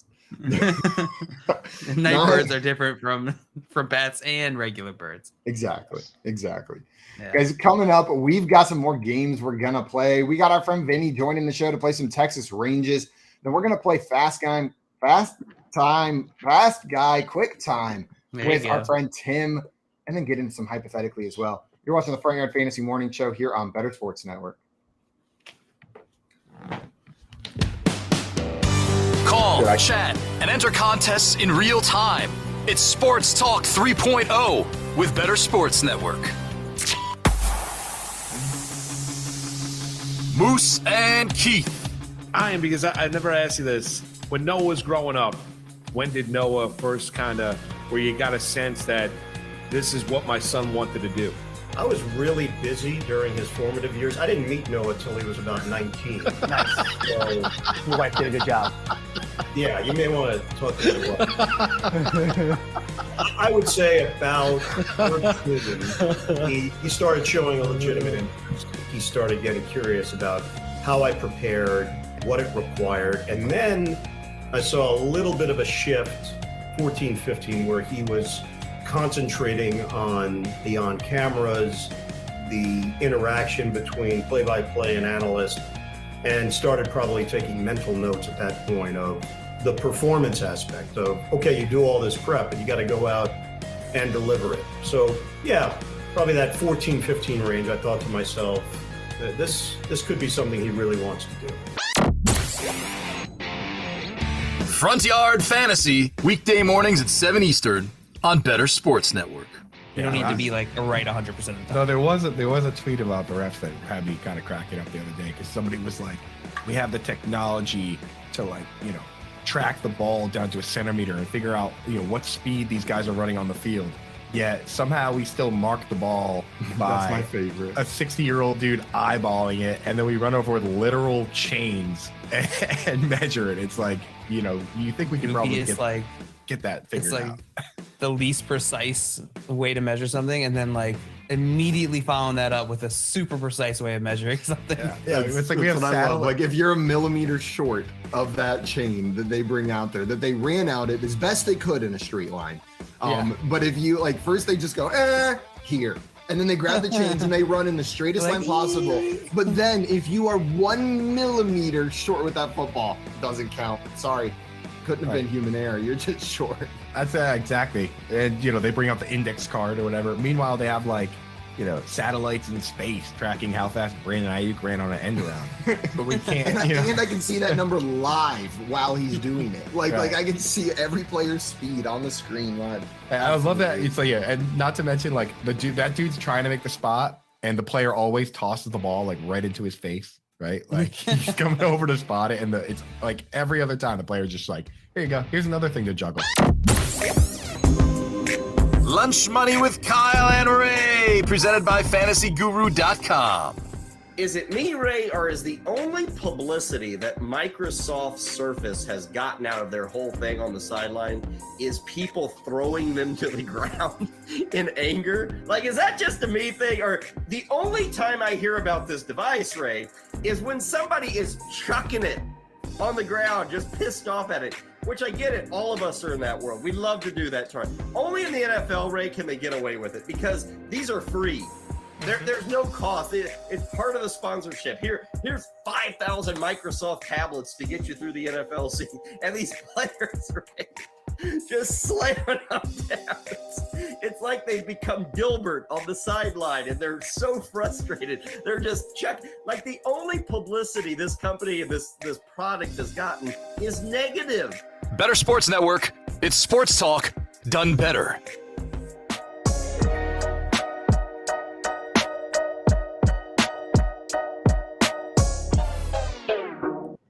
What's up, everyone? Welcome back to the Front Yard Fantasy Morning Show here on Bettor Sports Network. We're going to have our friend Vinny joining us shortly to play some Texas Rangers. But before we get into that, Coop, you had 3 minutes there. And during the break, you messaged us and said, I literally couldn't think of a single science fact. Do you have one? Yeah, I was able to think of a unique one, and that's that the mitochondria is the powerhouse of the cell. Incredible. And stay tuned for my next Moreau You Know. It'll be nice as well. Because joining us right now, we've got our friend Vinny Iyer coming up to the stage to play some Texas Rangers with us. For those of you that don't know Vinny, you can find him on Twitter at Vinny Iyer. That is VINNIEIYER. He's an NFL and fantasy writer over at the Sporting News and a host the Locked On Podcast Network. Vinny, thanks so much for joining us. I think we have time to play a game this week. So I finally you done good, man. I've been okay. I was on a sports trivia podcast, so that was exciting. How'd you do? It was a thrilling down to the wire, so it was very good. So, ooh, not giving any spoilers. We're going to have to go watch it to find out. Yeah, it was pretty good. It's called The Benchwarmer. Shout out to them. They do a great job. If you're into school sports trivia, it's just a great show. So it was a lot of fun. They really run the gamut. They really ask some deep dive older questions, some newer questions. So I like it's pretty good. You're the perfect. They were probably like jackpot when they found a fantasy football and NFL writer who's a former Jeopardy champion. Yeah, it was fun. The Jeopardy champions, one of us was, so it was fun. The also a former poll perception champion. That should be on the resume. I'm adding that to my Twitter bio right now. You should. Yeah. Perfect. I'm doing my best Foxwood Vin impression right now, Vinny. I'm jet setting around like you like to do. I'm in Florida right now, Naples. Okay. What are you doing there? Just hanging out? Spring down training? Visiting my parents. Yeah, I'm working out. Gonna go swing the old irons around this weekend on the golf course behind me. So it should be a good time. That's good. Have you been? Is there anything with the combine this week that you're really looking for as we're going into the NFL combine? We're getting a lot of the positional players starting today. Is there something specific, a specific player or drill that you're hyper focused on? No, I'm just looking at the offensive skill guys and for fantasy, just looking at how's this all going to sort out. I think Bryce Young seems like he might be the number one pick, but I'm not 100% sure. Then you have Anthony Richardson and Will Levis and are all working out this week. You got the tight ends are pretty good this year. There's a lot of guys, first and second round picks potentially.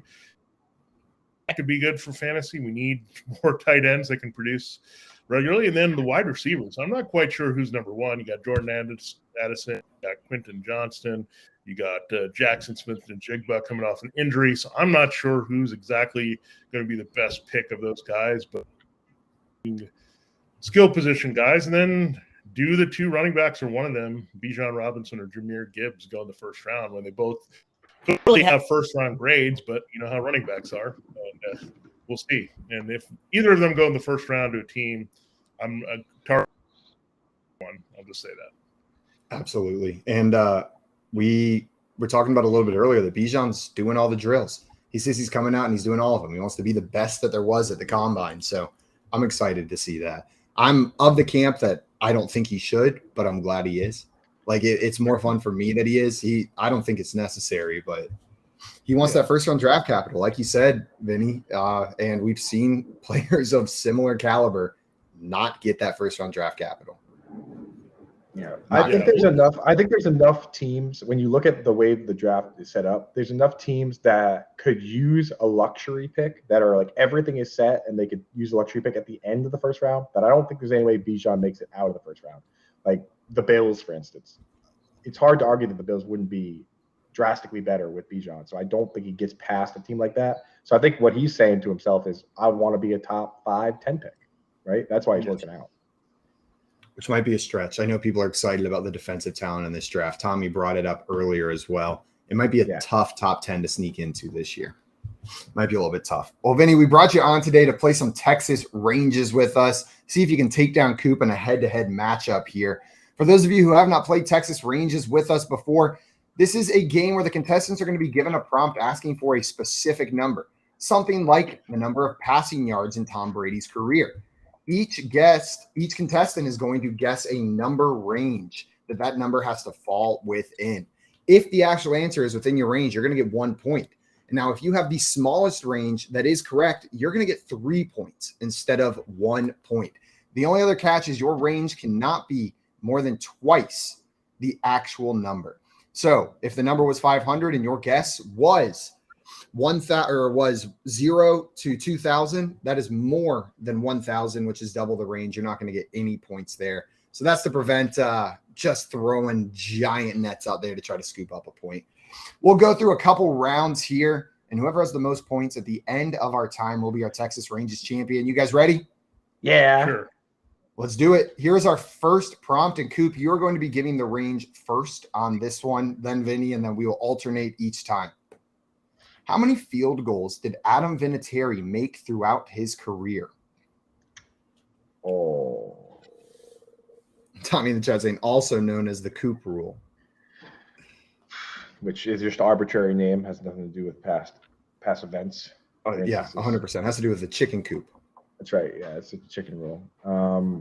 So field goals in his career. I feel like I'll go with 800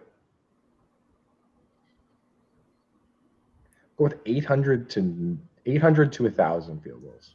800 to 1,000 for Coop. Vinny, what range are you putting down on the number of field goals Adam Vinatieri made during his career?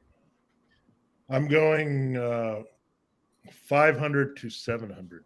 Yeah, 500 to 700. We got some guesses in the chat. Tim coming in with 699. Just a reminder to everyone watching, throw your answers in the chat if you've got a guess. We'll shout you out if you're very right. Vinny had 500 to 700. Coop, 800 to 1,000. So there's no way both of you can be right. You've got the same size range. If it's in either one of those, you're going to be taking home 3 points on this one.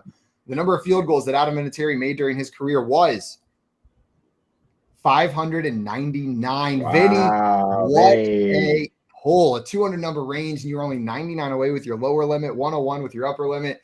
Nice job. Yeah, I just did some math. 25 to 30 field goals over 20 years. See, I was thinking 40 field goals a year. That's way too high. Yeah. So I just multiply that, but I thought he played about 20 years. So, all right. So Vinny gets 3. Vinny gets 3 points for that.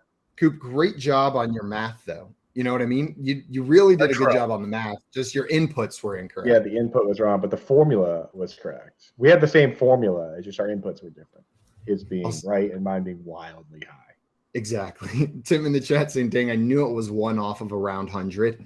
Yeah, he came in with 699. You just had one number wrong, one digit incorrect. A lot of cred. Shout out Tim. Shout out Tim. Well, Vinny, you're going to take an early lead with that one there. You guys ready for prompt number 2? I think so. Yeah, okay. Sure. Here's what I want to know.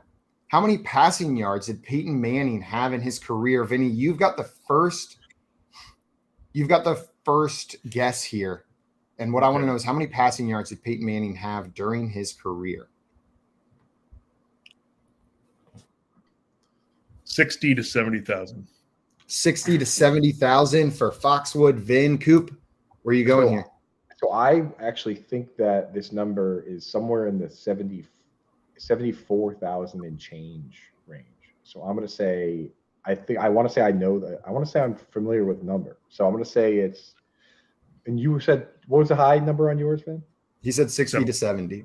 Okay, so I'll say 71. As long as we don't overlap, I get 3 points. So, right? So I'm going to say 71. Well, you can even overlap as long as your range is smaller. Yeah, I don't want to do that. I'm going to go bigger range, but not overlapping. So I'm going to say 70. So I'm going to say 70,001 to 80,000. 70,001 to 80,000. Cutting off your range by 1, Vinny. But neither one of you can't both be right anyways. So if one of you guys has this in your range, you're going to get 3 points. Get some guesses in the chat. Hal with 29,345, a little bit lower than your guys' guess. The actual percentage that is not a percentage is a number of yards that Peyton Manning had in his career was 71,940. Coop, when you said 74, I was sitting there going, "Oh, say 72." He's gonna mess this say up. 72. Yeah, but I was very close. I was very close to messing it up, but I knew it was 70 something because I never forget why. I was just looking at it.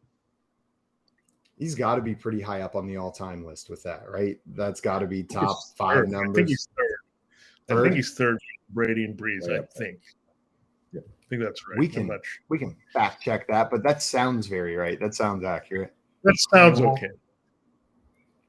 Well, guys, the score is now 3-3 after the first 2 rounds. Both of you getting one correct while the other one missed that range. But we got a couple more prompts here to determine the winner of our show. Reminder, everyone, play along in the chat. Throw them in the chat if you think you know the answer. We'd be more than happy to shout you out if you're right and mock you if you're wrong. Here's my next prompt. How many Pro Bowl votes did Travis Kelce get? And so this is in the public Pro Bowl voting. How many Pro Bowl votes did Travis Kelce get? Coop, you've got the first guess here. Give me a range. This is from fans or from obviously because they don't tell us what the players and coaches vote for. So there's a fan vote. Yeah, this is the fan vote. So I have 0 frame of reference for how many people. So that's going to be a good start. The way you said "well" was with way more confidence than the next word. You're like, "Well," and I thought you were going to be like, I have no idea. What is it like? How many people can vote? Oh, man, I'm going to say probably hundreds of thousands of votes. I'm going to say between 300,000 and 500,000. So between 300 and 500K. Vinny, what's your range? Give me a range of 1,000. Some 1,000 a million. I think you're gonna 600K to 1 million votes. You gonna game theory me, Vinny? Are you game theorying me right now? Are you game theorying me? No, I don't have no idea. I thought the NFL, if the NFL is so popular, it should be high. A million people click. Who votes? Say Travis Kelce's cool. Well, Travis Kelce's mom probably created 1,000 burner accounts herself just to vote 1,000 times. So you got to add. Jason Kelsey voted 300,000 times. Exactly. If she has 1,000 accounts, that's only 500 votes for Travis because she needs to use 500 of those accounts to vote. Patrick Mahomes is sitting there. Keep voting. Also, Hal in the chat saying you can vote as much as you want. So it doesn't, you can just vote as many times as you want. Hal had a guess in the chat, 1.4 million to 2 million. Nick said 35K to 45K. So we've got guesses all over the place here. Makes sense for the prompt given. The actual number of votes that Travis Kelce got for the Pro Bowl was 248,279. I'm sorry, there are no points going around on this one. So that was a tough one. And Nick said, don't really know anyone that votes. And that's what I was thinking. Like, I didn't vote. You can vote as many times. That is a really good point. Like, I have no one said, did you get your vote in for the Pro Bowl? You can vote as many times as you want, and only a quarter million people voted. Yeah, no one cares. They're not even going to vote on the NFL. What are they voting on?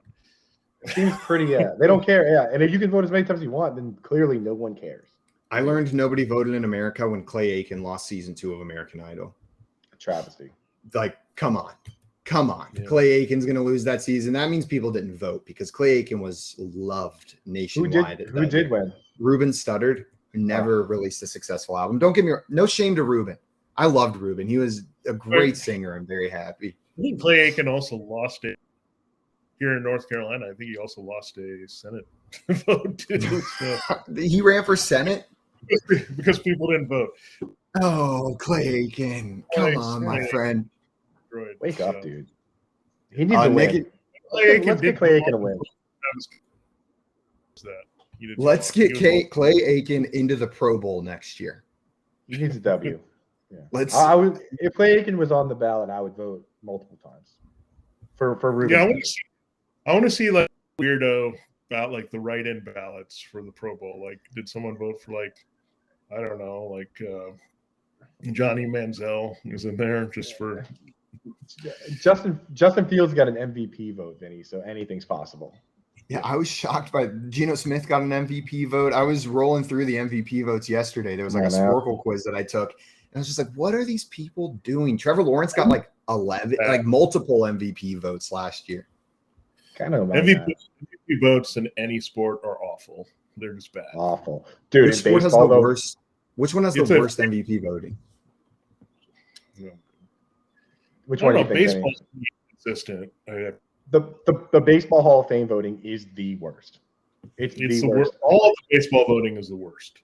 Because the people like half the baseball writers, I feel like they take their ballot and they're just cared about writing an article. So they vote for just Craig Biggio and nobody else. And then they're like, click this article as to why. You know what I mean? Like, I hate the Baseball Hall of Fame voting. I hate it. I don't want to go on my side rant here, but I can. Do it. So I'm a Cardinals fan, so I'm okay about Scott Rowland getting in. But then I look at Gary Sheffield. I look at other guys fame that are way better. Jeff Kent is better in the league. There's so many dudes that were just better at their top of the Scott Rowland. Plus, Jeff Kent was on Survivor. Legend. He's a jerk, but I get it. But so is Barry Bonds. So, I mean. That's not a requirement for getting in the Hall of Fame. You don't have to be not a jerk. Apparently being the greatest baseball player of all time doesn't necessarily get you in the Hall of Fame because that's not going to do it. No.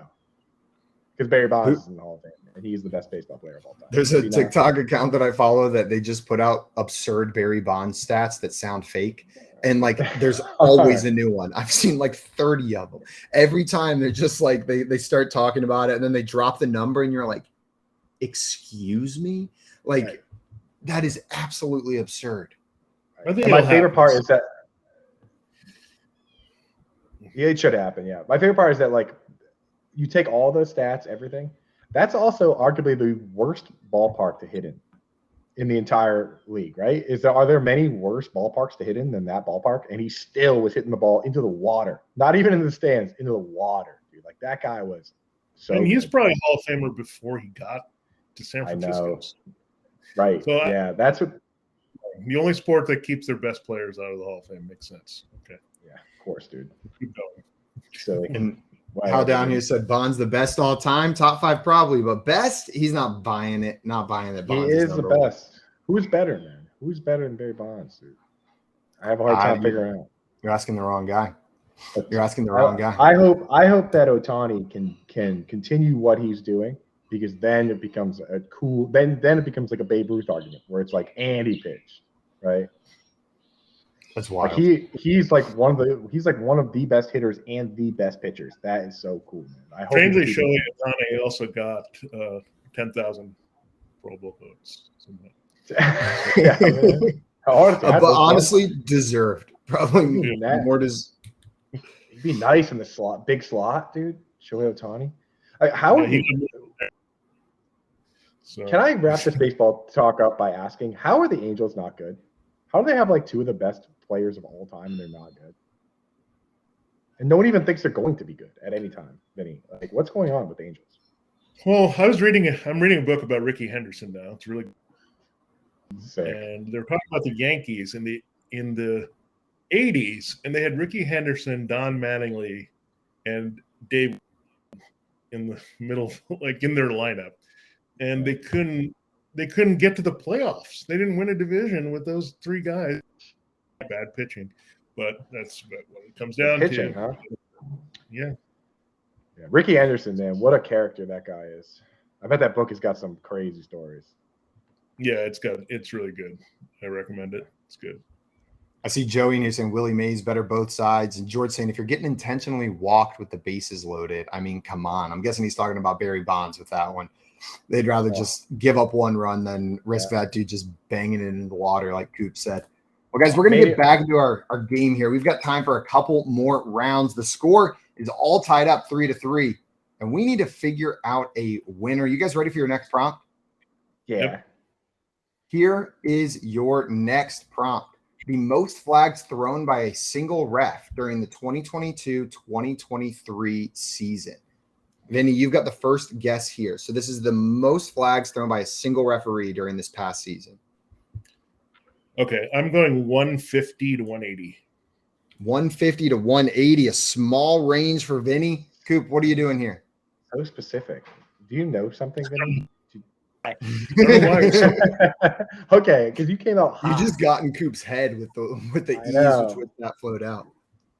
So I'm a little worried with going above Vinny's now. I'm worried with that I might say too many flags, and then my number will be double whatever it is. Right. Also, I see questions in the chat. It is for a season, not for a game. So for all of last season, the most flags thrown by one ref for the entirety of the season combined. I wonder if it was Jerome Boger that was chucking them. We can guess who it is. Yeah, give me 100. I'll go 100 to 149. I'm gonna undercut Vinny's number. 100 to 149, which you already had a bigger range than him. So you didn't need to undercut him. But here is the actual number. We had some guesses in the chat. Hal saying 245 to 301. That's after the initial guess of 12 to 20. That's who the official is, or yeah, we can check. Tommy guessing 150 to 180. So right there with you, Vinny, as well. The actual number of flags, and then we'll guess the person, was 250. 250 flags was the most flags thrown by a single referee during the season. And the referee was, you got to guess? Oh, I know who it is. It's the guy. I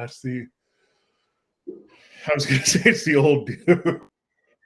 The old short dude. They're all old short dudes. I can't. I know. I can. It's not. I know it's not either Carl Sheffers. It's not him. Unless it is. Is it the younger Hockey League? It is a younger guy. His name is Alex Kemp. Is the referee that threw the most flags. Did you recognize that name, Vinny? I don't even recognize the name. That's like he's really new. I think. I forget the guy. He looks young in the pictures. He looks young. We got Kevin Frank in here saying, "Good morning, gentlemen." Good morning, Kevin. Welcome in, my friend. Glad to have you here. Also, Hal. Shout out Hal in the chat, the only person with that within their range. Hal guessed 245 to 301. So you were right there, only 5 away on your lower limit. Nice job. A lot of flags, man. It's a lot of flags. It's a lot of flags. Like, come on. Well, we've got one more prompt here. This one could determine the winner if either one of you gets within the range. We've had some tough ones today that were hard to guess. But here is your next prompt. What I want to know is Evan Ingram's career receiving yards. Evan Ingram's career receiving yards. Vinny, you've got the first guess here.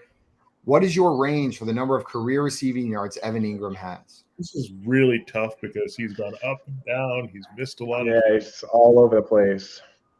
Oh my gosh. I'm going to say, oh my gosh, this is terrible. 4,000 to 5,000. 4,000 to 5,000 from Vinny. I think you're underestimating the amount of time that Evan Ingram has missed. So many games, bro. And he's Tommy said Coop has this tattooed on his ass. I love Evan Ingram, but he's missed a lot of games and also dropped a lot of passes. I think that this number is actually going to be cool. It's going to be shockingly low. Like it is probably closer to 2,000 than it is 4,000. Not even 2,000, honestly. It might be lower than 2,000. I'm going to go 2,000 to 3,000. 2,000 to 3,000. Vinny went 4,000 to 5,000. We got some guesses in the chat. Scott Fish said 229.5 MFers. Joey said 3,600 to 4,000. And Hal said 3,989 to 5,203. Well, the actual Scott, whenever that answer came in, it just really threw me for a loop. The actual number of receiving yards that Evan Ingram has in his career is 3,594. Perfectly. If you take your two ranges and make a range in between your ranges, it was there. You guys nailed it. I sold him short. I forgot he's been in the league for 6 years, despite only being 28 or so. Yeah. So, yeah. Like 800 or 9. Was it like 800 this year? So it was like he's had two seasons with like 700-800, but some of the other ones were like 4, 3. Yeah, he's had 2 big years. Like that's it. So he got half by there in 2 years. So basically, he has one good year with Eli Manning and one good year Hall of Fame quarterback Eli Manning, one good year with up and coming quarterback Trevor Lawrence, and then he has a bunch of years with Daniel Jones, also known as the bad years. How about Joey Rice coming in and guessing 3,600? Only 4 or 6 over the actual number. Joey, you were 6 away from having that within the range. I can't wait to know that. That's when I should know. Oh, the bad years. The bad years. The Daniel That's the Jones name of the years. chapter about Daniel Jones. Yeah. The bad times. I misrepresented Scott Fish's 229.2 MFers comment that he put in the chat. He was letting us know this is the first time he's been under 230 pounds since before COVID. Shout out, Scott. Nice job, my friend. Scott. It's got to feel good to look down and see that. Yeah. You look great. I did a diet this year, but now I'm visiting my parents, so diet is canceled. That's what my girlfriend and I were planning a trip to see my grandparents in the Netherlands later this year. And I said, just so you know, you're going to leave about 10 pounds heavier than we showed up because Oma does not mess around with the food she puts in front of you. She means serious business. Well, guys, today's game is going to end in a 3-3 tie. I think the first tie while you've been guessing, Vinny, but you guys are evenly matched. What can I say? We're just too smart. We're just equally smart. Yeah. You know that's such a stupider person answer to be like, we're the same smartness. I need to do some Evan Ingram research, so just tell me in advance what random tight end we're going to pull up, and I'll just okay. Let's just keep doing. You picked my favorite tight end. I still couldn't get it. So I mean, that's how good I am at this. Next week will be Chigoziem Okonkwo, so make sure you're ready on his career receiving yards. It's just one season, so you don't have to remember too much. Evan Ingram's biography is going to be my written by the dark times. The Daniel Jones. Well, Vinny, I want to thank you so much for taking the time to come on with us. It's always a pleasure having you on Fridays. Everybody watching, if you're not following our friend Vinny, fix that right now. He's on Twitter at Vinny Iyer. That is VINNIEIYER. And you can check out his work over on sportingnews.com. There's a link right in his Twitter bio as well. Vinny, appreciate you taking the time as always, my friend. Next week.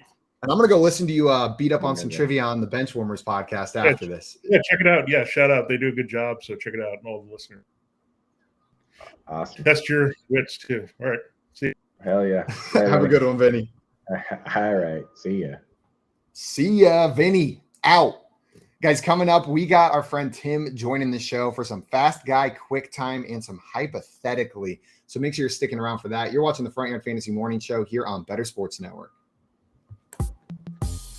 As a longtime baseball fan, here's my message to other baseball fans, to steal a line from the Packers' future Hall of Fame quarterback, Aaron Rodgers, RELAX. Everyone needs to relax after what we saw this past weekend as spring training games out in Arizona and down in Florida got going, and we're inching closer and closer to Major League Baseball opening day. The rule changes in Major League Baseball is not for myself. It's not for you out there, the hardened baseball fan, whether you're a fan 5, 10, 15, 30, or even 50 years. From all around this great country. It's not for those that are going to be locked in. It's for trying to generate more fans. So if they want the pitcher to go out there and work in rhythm with a guy on base, begin to wind up within 20 seconds, nobody on base, begin to wind up within 15 seconds, or have the batter make sure that he's back in the batter's box within 8 seconds, then making the base pass first, second, and third bigger, eliminating the shift. All of this is to make the game better. We've seen leagues, whether it be the National Football League. Do you think it's the same league as it is today in 2023, or what we saw in 2022 as it was 30 years ago? No, it's not. Is NBA basketball the same? No. How many games do you see being played? 83-79 finals. You don't see that at all. So every league adjusts to try and bring what? More fans into the sport. And that is something that Major League Baseball is going out there and trying to do. I've been critical at times of Rob Manfred, whether or not as a MLB commissioner, whether he likes the sport based on some of the rhetoric that he has spewed in years gone by. But I got to be honest with you, as a longtime baseball fan, I've been a Yankee fan my entire life. Watched a ton of Met games here in the tri-state area. Watched baseball all around. Can't wait for October baseball. Think it's absolutely unbelievable what is transpiring now and what's happening now, and the rule changes being brought about baseball. It's going to bring back to the game to when I became a fan, where the stolen base was something, moving guys over was something, having men on base, batting averages ascending, not being an all or nothing league where either you're striking out or hitting the ball over the fence. And that is what baseball is trying to do. So as everybody tries to adjust, and change is difficult, whether you're changing your diet, exercise routine, changing your relationships, changing a job, change is different. I get that. And it's hard. But let's take a step back. Let's understand what Major League Baseball is trying to do here. And they're trying to repopulate or repopularize the sport. That's what they're trying to do. They're clearly the third most popular sport in the United States. They want to make it less regionalized. This is the way they need to go about doing it. I'm all for it. For more content like this, download the Bettor Sports Network app or go to bettorsports.com.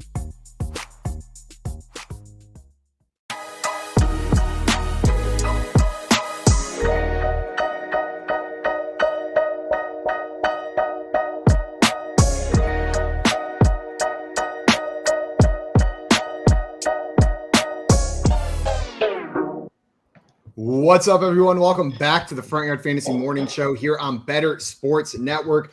Joining us on the show right now, we've got our Fun Friday guest, Front Yard fam member, the hairiest and sweetest member of the Front Yard Fantasy crew, Tim Wright. What's up, Tim? Look who it is. It's me. There What's it up, is. boys? It's me. Is that a United hat I see on your head? Yeah, it's really cool. It was What's super cheap. What's too. the pattern on it? Like cool little flowers. Yeah. Oh, that is a sick hat. It's And a I know you love perfect a you love a floral print. Oh yeah, I'm a sucker for a floral hat. Absolutely. We love a floral print. And the Atlanta United games are pretty fun. I haven't been to many, but the first game so we went to the opening game this year, and we went down in the 12th minute, and then we did nothing for all of regulation, and then stoppage came, and we scored in the 93rd, and then we scored in the 99th.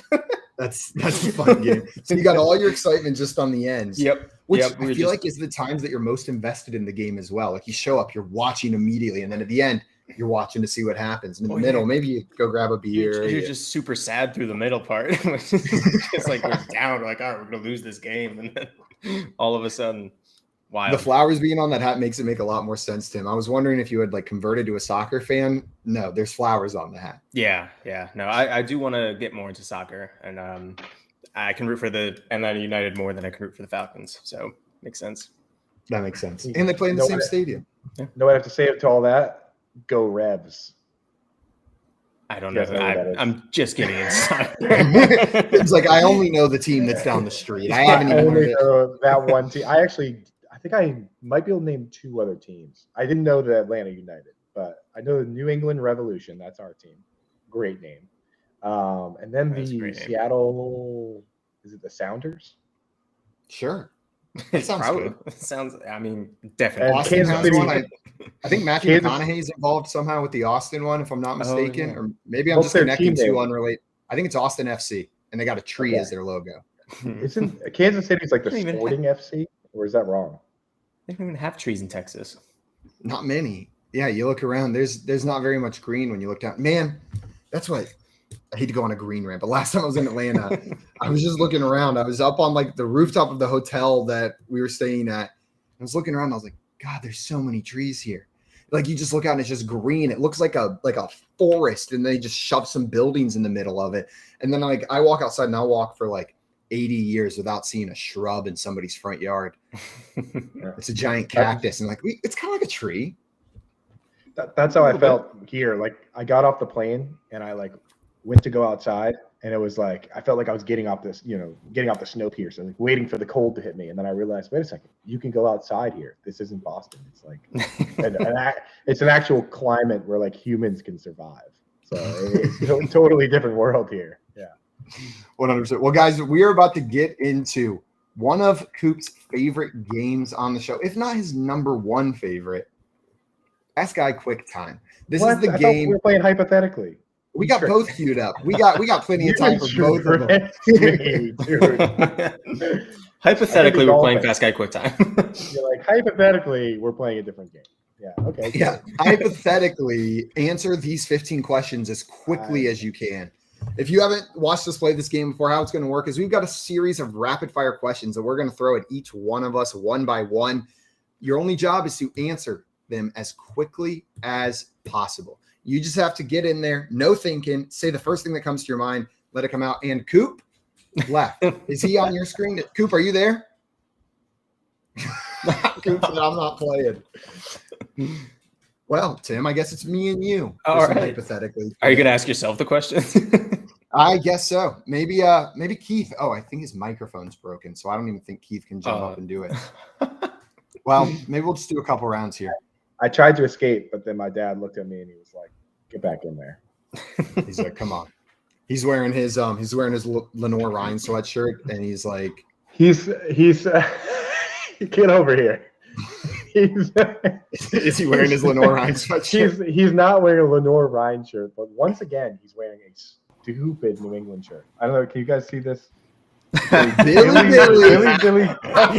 That's awesome. That's incredible. That's literally all he has are like deep cut Patriots Homer shirts, dude. That's amazing. Billy with the crown, dude. Tim, without fail. We're gonna let you go first. Are you ready? Oh yeah, always. Remember, no thinking. Rapid fire answers. Here is question number 1. Carnival game you play to impress someone. Skee ball. Favorite fish. The biggest one. God damn it. Strange place you like to use fake blood. What? Strange place you would like to use fake blood. I heard fake blood on my mouth. Reason you would cry on a jet ski. Family died. What's the name of your mafia family? The Maronis. Weirdest thing you've heard in a bathroom. Oh. Tattoo you'd never get. A Patriots logo. A bad time to pop off your shirt. Oh, never. Maybe in Little Caesars. The Law and Order one-liner. He was walking here. Inappropriate thing to do during a handshake. Lick your hands. If you were a carny, how would you taunt people? You suck, dude. What would be a Roger Goodell pickup line? I'm the NFL man in charge, and I rigged the whole system. Can I unrig your pants? Activity you would want to do in a hot air balloon. Puzzles. What does your inspirational poster say? Do it, you buddy. You can't, probably can't, but you should try. Wow. Just great, Tim. Oh my God. Somebody make that poster, dude. Tommy, make that poster. Do it. You probably can't, but you should try. Best answer. A bad time to pop off your shirt. Tim goes, never, but maybe not in a Little Caesars. That's the one rule. Yeah. So my question, you said with the handshake, one thing you don't do with handshake is lick your hands. What's weirder, you think? Licking your hand before the handshake or licking it after? After is weirder, before is grosser. Yeah. Before is grosser. Yeah, like if you're shaking hands with somebody, are you more upset if they lick it before or I think it depends. Or you? It depends on how you lick the hand too. Because if I just do like this, you're not getting the taste. But if I do like if I lick my fingers, that's like a. Well, the thing is, if they lick it before, then I'm not shaking their hand. If I shake someone's hand and then they lick their hand after, now I know I can't interact with this person anymore. I mean, in my mind, it's a stealth lick. Like I'm like, oh hey, what's up? Real quick, like, What's weirder? Like licking their hand after, which is pretty weird, but for some reason, even though it'd be less gross, sniffing their hand seems a lot weirder. No. Like they go away from a handshake and they just go. Yeah. I don't care for that. I think the way you I think based on the way you did that, we all have our answer. You want me to sniff your hand? You got in there. Yeah. I honestly feel disrespected if they don't sniff their hand after. Like, what is my hand not good enough for you? Tommy in the chat said, poster on the way, Tim. And Tim's shirt was on a dolphin with that quote underneath. That's perfect. That's perfect. Make it too, Tommy. I need one of those. He's holding a machine gun in each hand on top of the dolphin with a headband on. Mm-hmm. Woo! Well, I gotta go back. Please, God, please. I don't know if the BSN shop is ready to handle that kind of volume. Tommy, make sure the servers are ready for the kind of volume you're going to get if that poster goes up in the shop. I need at least two. I need one for me and one for Ani Koo if she's going to want one. Oh yeah, absolutely. Somebody go back and click that quote. It was like the quote was like, I don't know, like you can do it, probably not, but you should try. I need one for each bathroom. Just across from the toilet. It's probably not going to happen, but I believe in you. You can make it happen. And a sign that says, make sure to lick your hands. Yeah, make sure to lick your hands each and every time. Well, Coop, I believe it is your turn for Fast Guy Quick Time, unless you want to read my questions first. Up to you. Let's read yours first. Okay. And that would mean that I need to have Notion open, which of course I have the show sheet open during the show because I'm part of the show. So I would obviously have that open and I would not stall while I'm opening that because and that's why I knew that there's some things that never happen. It's something that would never happen. Do we determine the bracket topic after the show started and someone brought up guacamole in the chat and it sounded like a good idea? That would never happen. Never would we not have the show sheet open while we're doing the show. That would never happen. Right. Every time I look, I always look at the show sheet. That's why I knew we were doing Fast Time, Quick Time today. And I would never, set up my setting in front of a golf course while they're mowing the lawn, right? Things like that never happen on this show. So okay, are we prepared? No, but let's do it. Okay. Well, I was ready the whole time. So, all right, here we go, Simon. Favorite dog breed? My dog. Favorite food at mall food court? Charlie's Philly cheesesteaks. Excuse for staring? Hot. Item you want to sell like a drug dealer? My underpants. What's your favorite quote by JL? What? As we hear him say often, what product are you simping over? This giant red cup. I use it constantly. An activity that you wish was part of the NFL Combine? The Rubik's Cube. The first thing that you say during contract negotiations? Well. A food choice that you judge people for? Ketchup. Favorite mac and pun? cheese. Favorite pun. Favorite pun. I fish. You would come visit me. Your emo alter ego? Simon Sadness. Last thing you purchased off of Amazon? The last thing, a new thing for the shower. It's called a cartridge. It goes in, and I inserted it wrong. A fantasy player that you trade your soul for. Darren Waller. Title your life as a Dr. Seuss book. Oh, the places we don't go. Very good, Simon. Very good. Very nice. The ketchup and mac and cheese, like I've had it in the past, and I don't think it enhances it at all. That's the problem. Sign of a serial killer. It doesn't taste any better or worse. It's just like it's too parallel of a move to a totally different tasting food. So that's my take on that. I just feel like if you're doing it for attention. And maybe that's wrong because I know I got some weird food combos, but like ketchup and mac and cheese. Oh, I also hate ketchup. Like, what makes cheese better? Tomato sugar. Does that make it better? No. The answer is no. It doesn't. Never is Absolutely the answer. Not. I don't mind weird food combos if they're changing it drastically, making it better in your opinion. Fine, but like I just don't think it changes enough. That's my take. You gotta get more aggressive. You guys have heard my French fries in applesauce take, but I was an applesauce aficionado growing up. And mac and cheese and applesauce together is really, really good. Applesauce is often used as something to like make a smoother, creamier consistency in baking. So you get that. And then the sweet, salty, cheesy it's a good mix. The consistency can be a little jarring. iffy. That's the part I want to warn people of. It's an odd consistency, but give it a shot. One spoonful. Get a spoonful of mac and cheese, dip it in some applesauce, try it. And if you hate it, you can I'll dump a container of applesauce on my head on the show. Do you heat up the applesauce? Or no, is the it's cold. So you're taking warm mac and cheese and cold applesauce? Mm-hmm. Okay. All right. Hal says leave the milk out and sub the applesauce. Kevin said mac and cheese, tuna and peas. No thanks. No, dude. Or Kevin, was that the name of your Dr. Seuss book?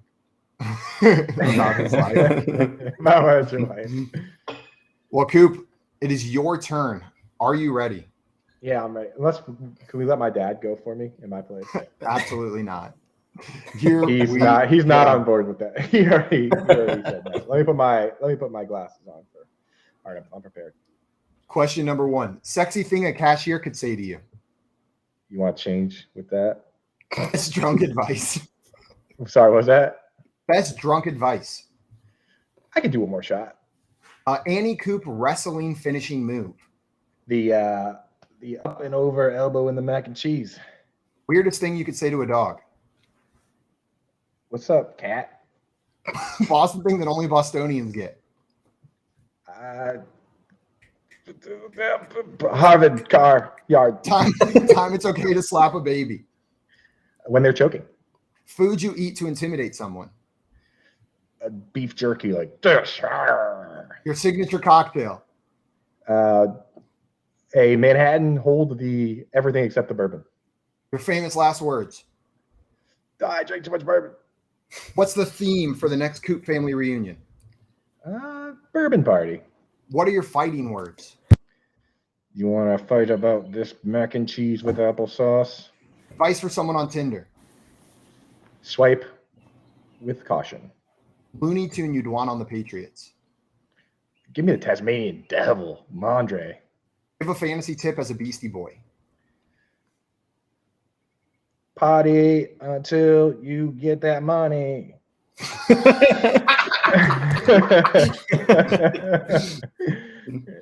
Wow, it's like the Beastie Boys are here all at one time. Just incredible.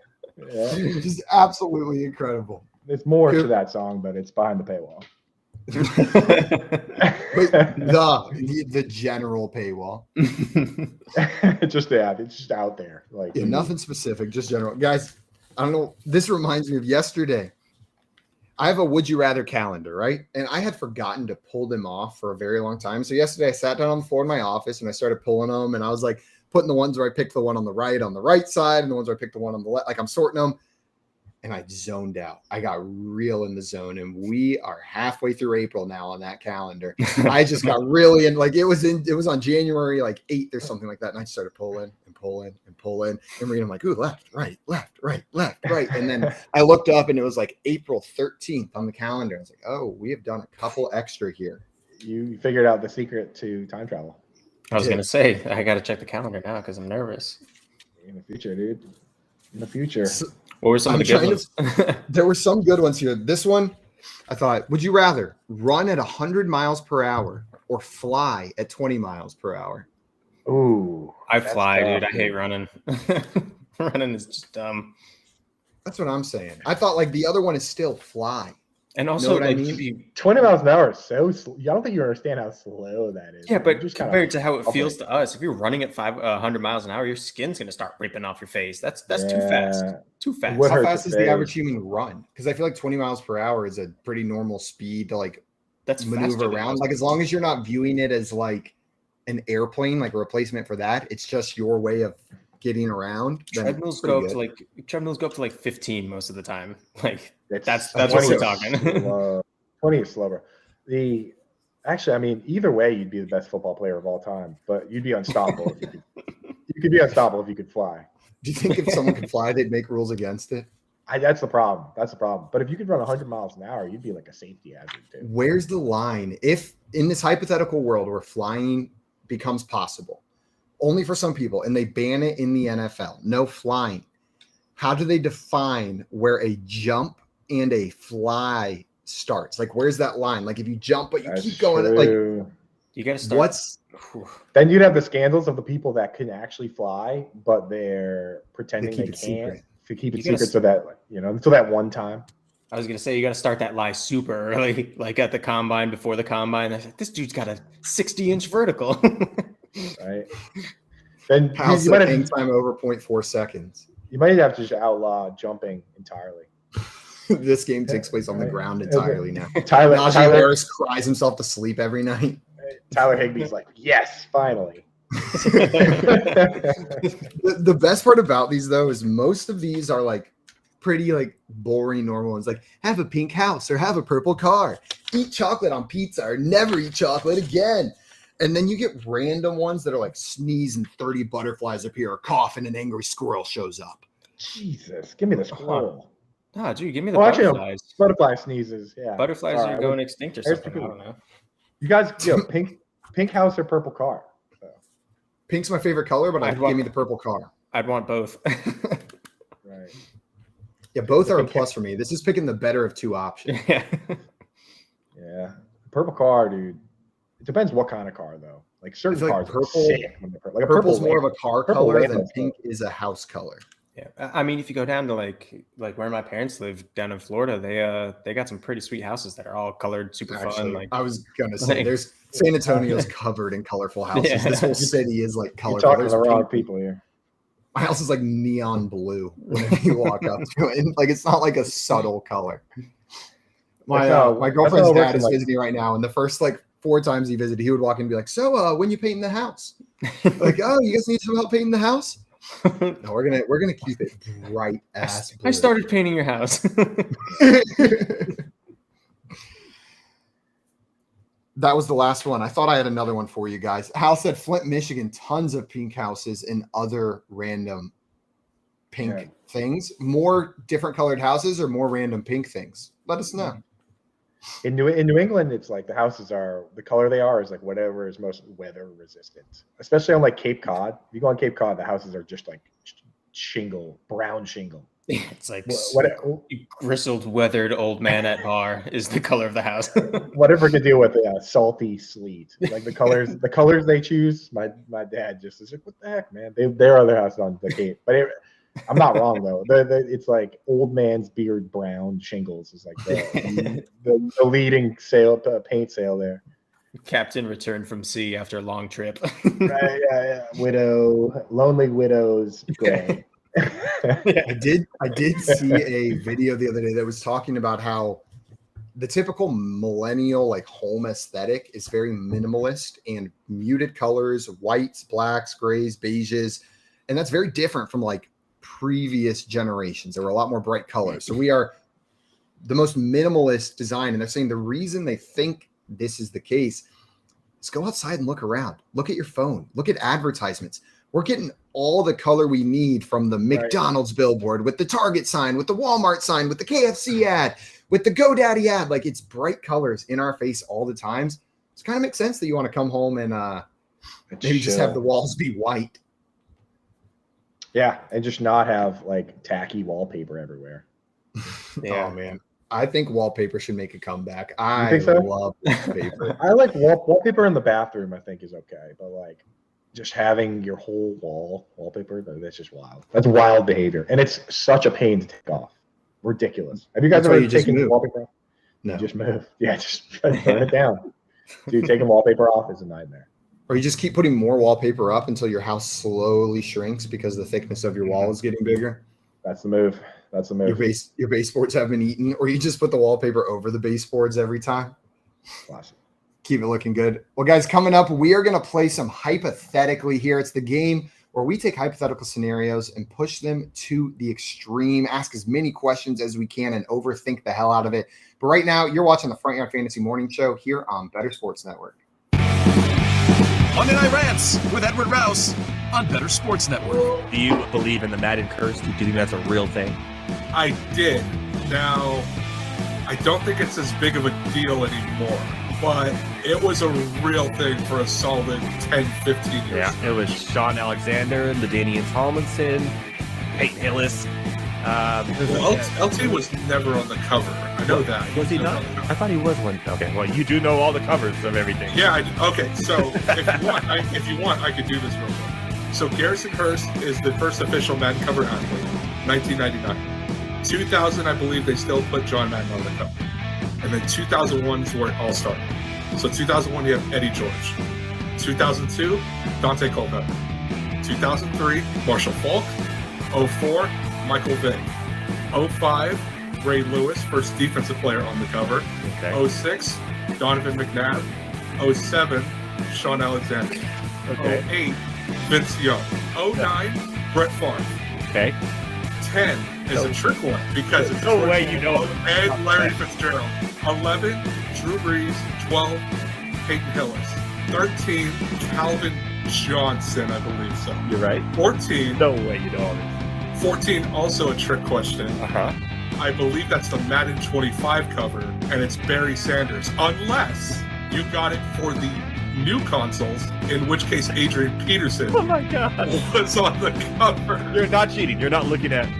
Swear on my life. Swear on my life. Okay, keep on going. 15, you have Richard Sherman. Okay. 16, hold on. 16 is Odell Beckham. Okay. 16. 17, now this is the one I get mixed up because 17 and 18 are back-to-back Patriots. They are. 17, I think, is Gronk, and 18 is Brady. You are correct. 19 is Antonio Brown. Correct. 20, Patrick Mahomes. Oh my goodness. 21, Lamar Jackson.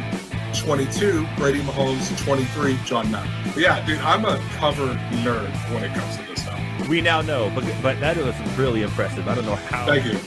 That's literally 29 of them or something like that. Wow, that is. You did not miss a single one, and you even got the special editions where they had two people on the covers. Monday Night Rants on Bettor Sports Network.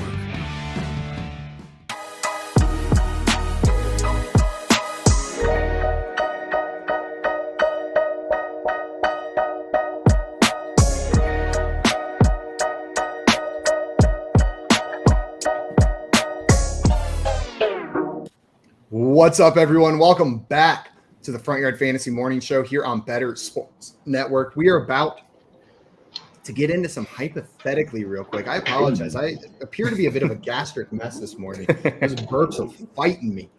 But we're about to get into a game of hypothetically, the game where you have to overthink everything. I'm going to give you a question, a prompt, a situation, maybe a would you rather, like some of the ones we were talking about, maybe a scenario that you find yourself in. You guys are going to be responsible for exploring that scenario, taking it down all the different avenues, alleyways, and paths, and figuring out what you would do in that instance. You guys ready? Absolutely. Let's start off with this one. This one's relatively simple, but I'm excited to see where you guys will go with it. Would you rather have telekinesis, the ability to move things with your mind, or telepathy, the ability to read minds? How good am I at either of them? Right. Can I read minds, but it's all in French, or like? Yeah. And is there also a weight limit on is there a weight limit on things I can move? We'll say for both of them, you can read minds up to the range of which you could hear a person, and you can select it. For telekinesis, you can move things with your mind up to the weight of which you could actually pick up. Oh, so it's within your normal bounds. It just changes the method in which you can do it. So you can read minds of people within your vicinity. You can move things with your mind of the weight that you'd be able to lift yourself. Can I telekinesis myself and then fly? Can you lift the amount of body weight that you I have? can. 7. Yes. I'll allow it because what? I think within the bounds of this question that applies. Why wouldn't it? Yeah. Can I? Okay. Well, then on the other side, can I read my own mind? Can I read my own mind and That's a figure good out question. my true, deeper feelings, my inner feelings? You know what? Because telekinesis could make you fly, reading minds can alert you of your inner subconscious psyche. Wow. So the things that you would discover after years of therapy, you can just discover by reading your own mind. That's powerful. That's powerful. a well-adjusted person. Hey. So the question becomes, would you rather fly or be mentally healthy? Oh, no. Flying's pretty cool. Yeah. I think this one has become pretty easy. Well, that's what I have to ask you. Is flying outlawed in football? True. Yes. Yes, flying is outlawed in football. No, okay. Would you rather cure your depression or fly? Is what the scenarios you guys created here. And discussing your feelings is also already outlawed in football. So yeah, man, true. So neither one helps you in football. And who's to say the feeling of flying can't get you there either? So that's true, dude. And Tommy said, "No way do I want to be in other people's minds. Hard enough to be in just mine." Can you turn the key to mind? Can you turn That's it what off? I was going to say. Yeah. I think you can turn it off. Otherwise, I think this one becomes a little bit too heavy on the other side. This is selective mind reading. You can turn it on and off. And you can target it. Going to a concert would be bonkers. If you were in everyone else's mind and you went to Bonnaroo, oh my God. You would lose. Yeah. Yeah. In an environment where everyone's inebriated on some substance or another, and there's tens of thousands of people, all of them on assorted substances, and you're reading all of their minds. And you can't shut them off, dude. And you'd either become God or go insane. Yeah, you would either ascend to godhood and immortality with the level of knowledge you just acquired, or you would go insane on the spot. I don't think there's much knowledge that people have that would make me go to godhood. Just overall, in that crowd in particular, not a chance. The Bonnaroo crowd isn't going to enlighten you with their thoughts. No, highly doubtful. Nah, dude. I feel like this comes down to core values here. Are you lazy or are you just an evil person? Right. Do I want to go over there to pick up that cup, or do I just want to use the force to bring it over? Which I would, because that's sick. Or do I want to use the knowledge for bad ways? I think that's more where this fight comes from. Because what could you possibly want to learn from anybody else? Yeah, I mean, it's not like you're stealing knowledge. It's like you're using, you'd be a master of business though, business negotiations. You'd just be like, I know the number's 20 million. How do you know? Shake his hand, get the deal done. Do it. I want you guys to be honest. Have you ever tried to move something with your mind? Oh, yeah, in earnest, look at an object and really tried to move it. I do it in the shower 5 times a week. I'll just stand. It's right there. I could just extend my arm a little bit and grab it, but I'm like, today's the day I'm a Jedi. Right. And it's if you don't practice, how are you ever going to get better? Exactly. If you don't try every day, there's a 0% chance that it's going to happen. Yeah. Just think about it. Glitch. What if yesterday was the day where it would have triggered it and would have worked, but you didn't try? You got to try at least once a day. Did you your camera went in and out of focus a little bit there. It kind of did. Is today the day? Is today the day? I think we saw the first sign of progress right there. I affected the camera focus. Very good, dude. Which way are you guys go on this one? We'll wrap this one up. Telekinesis, moving things, or telepathy, reading things. I got this. This is super easy, man. And it's because I'm a party guy and I'm a big lawn games fan. And if I could just make it so they miss, like we're playing bags or cornhole, whatever you call it, if I could just make it so when it matters most, just kind of, and they just barely miss, or when I'm playing like beer pong with the boys and I'm just like, nope. Like that would just make my life that much better. To just they're like, why is he so good? I'm just like, I don't know, man. Defense is the best offense. I wouldn't tell anybody. You're Kobe in every piece of paper you ever throw as well. Like you're chucking it from across the room and then just like adjusting the path a little bit. I miss only when I want. Like I'll put, obviously I set myself up to have my back against the ropes a lot of time. You know, like playing beer pong, and I'm just like missing on purpose until the very end. They're like, all right, shoot till you lose. You have to get 11 cups in a row. And I'm just like, donk. Oh, that raises a lot of interesting points there, because you could become the best sports gambler on the planet. You just like influence any game that you go to, and then you do that. But if you do the telepathy thing, you could be the best game show player ever. Period.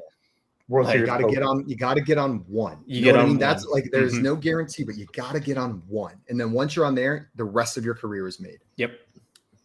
So it's got to become your full-time job to get that first game show appearance. Yep. Yeah, but you just, instead of the game shows, just go to Vegas and play Texas Hold'em. Yeah, but that you could still lose in that though. Not if you know what everyone's cards are. Yeah, well, if your cards are still trash, like I guess you'd have to wait a lot. You could spend a lot of time waiting. If you've got enough time, you would eventually come out with money. Yeah. But if you've got an hour, don't go to the poker room, because you could just be dealt shit for an hour straight. It's like 2-3 offsuit. Dope. Thompson, you would sink so many putts. I would be the best golfer ever. That would be sweet. Game shows would be tough, dude. Yeah. Oh yeah, you just be a golfer. That'd be amazing. But if you hit the ball you can only control the ball when it's close to you. So. I think in order to counter Coop, I'd take telepathy and just say, this guy's cheating. I know exactly what he's doing. He's using his telekinesis. Yeah, and then I would just fly away. And then we're like, see? I'd be like, yeah. And then people would be like looking up. They'd be like, what is that, some sort of night bird? That was a callback to jail. Jail spotting you, pointing you out to Maria. Hey, Maria, there's another night bird outside. You could become the Mothman in West Virginia lore. During the break, I looked up to see if Nightbirds was already a band, and the band name was taken in 2009. What kind of band are they? Ska.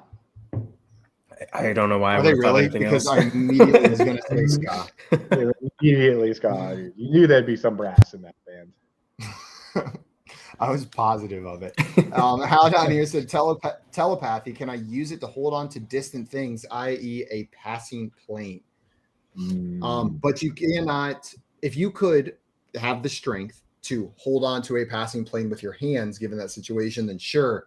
But you got to get to that level of strength first. So you're probably finding another wizard who granted you these powers to give you super strength as well first, and then your telekinesis becomes more powerful. But if you just telekinesis one bolt on the plane?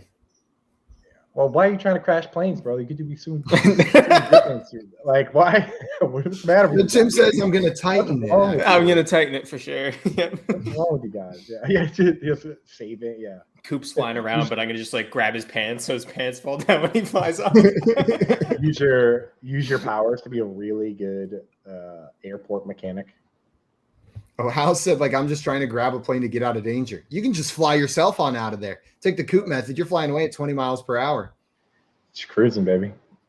And then you can grab onto the plane. Then you can grab onto the plane. So which guys, we're going to move on. You did pick. Which one I picked? No, he picked telepathy. Oh, yeah. I forgot which one he picked. Let's move on to our next hypothetically prompt. Are you guys ready? Yeah. Absolutely. I'm warmed up now, I think.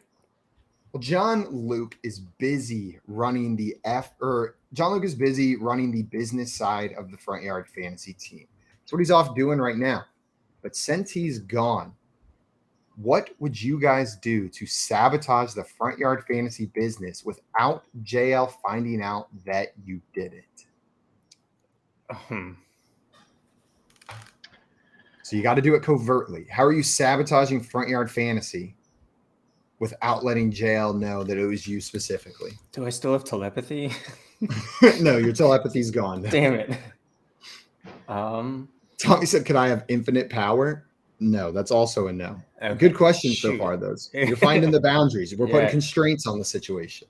Hal said, "Make Tim the marketing director." Yeah. Here's what that'd probably be a good idea, dude. we would have to tag. We would have to tag team this. Here's what I would do. First thing is I would find a way to finagle my way to be a full-time co-host on their show, right? So I would spend quite a lot of time doing the show every single morning, over 100 shows, maybe like 125 Dalmatians. I'm not even sure what we're at right now. 132 or something, hypothetically like that. Right, hypothetically. So I would do so. Maybe if I had some sort of show sheet, I would know exactly how many shows it's been, but I do not. So so that's the first thing I would do. I'd spend a lot of time doing that. And then the next thing I would do is I would convince them to bring on this guy, Tim, periodically, for games like hypothetically and things like that. And then I would kind of turn it over to Tim for the next stage of the plan. Oh, sweet. That sounds like it's working pretty well so far. This sounds eerily familiar. Yeah, I don't know where I've seen it before. I think the first thing I'd probably do is try and make as many anonymous YouTube accounts as possible, and then just start ripping every single show to shreds as best as I can. I don't know how to sabotage a company, man. I'm not like a businessman. That's JL's job. He's probably doing that right now. I would make a YouTube account and I would title it something like, I don't know, NKC Rules, right? And then I would come in every single morning and I would say hi until they said hi back. And then I would talk about the Eagles. And then after that, I pull the plug on the whole thing. I see Tommy's got an idea in the chat. He said, replace you and Coop with him and Keith. So Simon and Coop get replaced with Tommy and Keith, and then Hal gets the right spots. So the Tim Wright and Joey Wright spots, Hal's going to get those. I don't know. Sounds like a pretty good show to me. We should do a reverso show where you, me, and JL are the producers and Tim, and then on the show it's Keith and Erndog and Hot Pasta, and then we do like trivia questions for them, but we put a ton of grammatical and spelling errors in it, so they look stupid when they're reading them. And then the answer is like a nonsensical, not real answer. Like, for instance, James Burrow, who's not an actual person.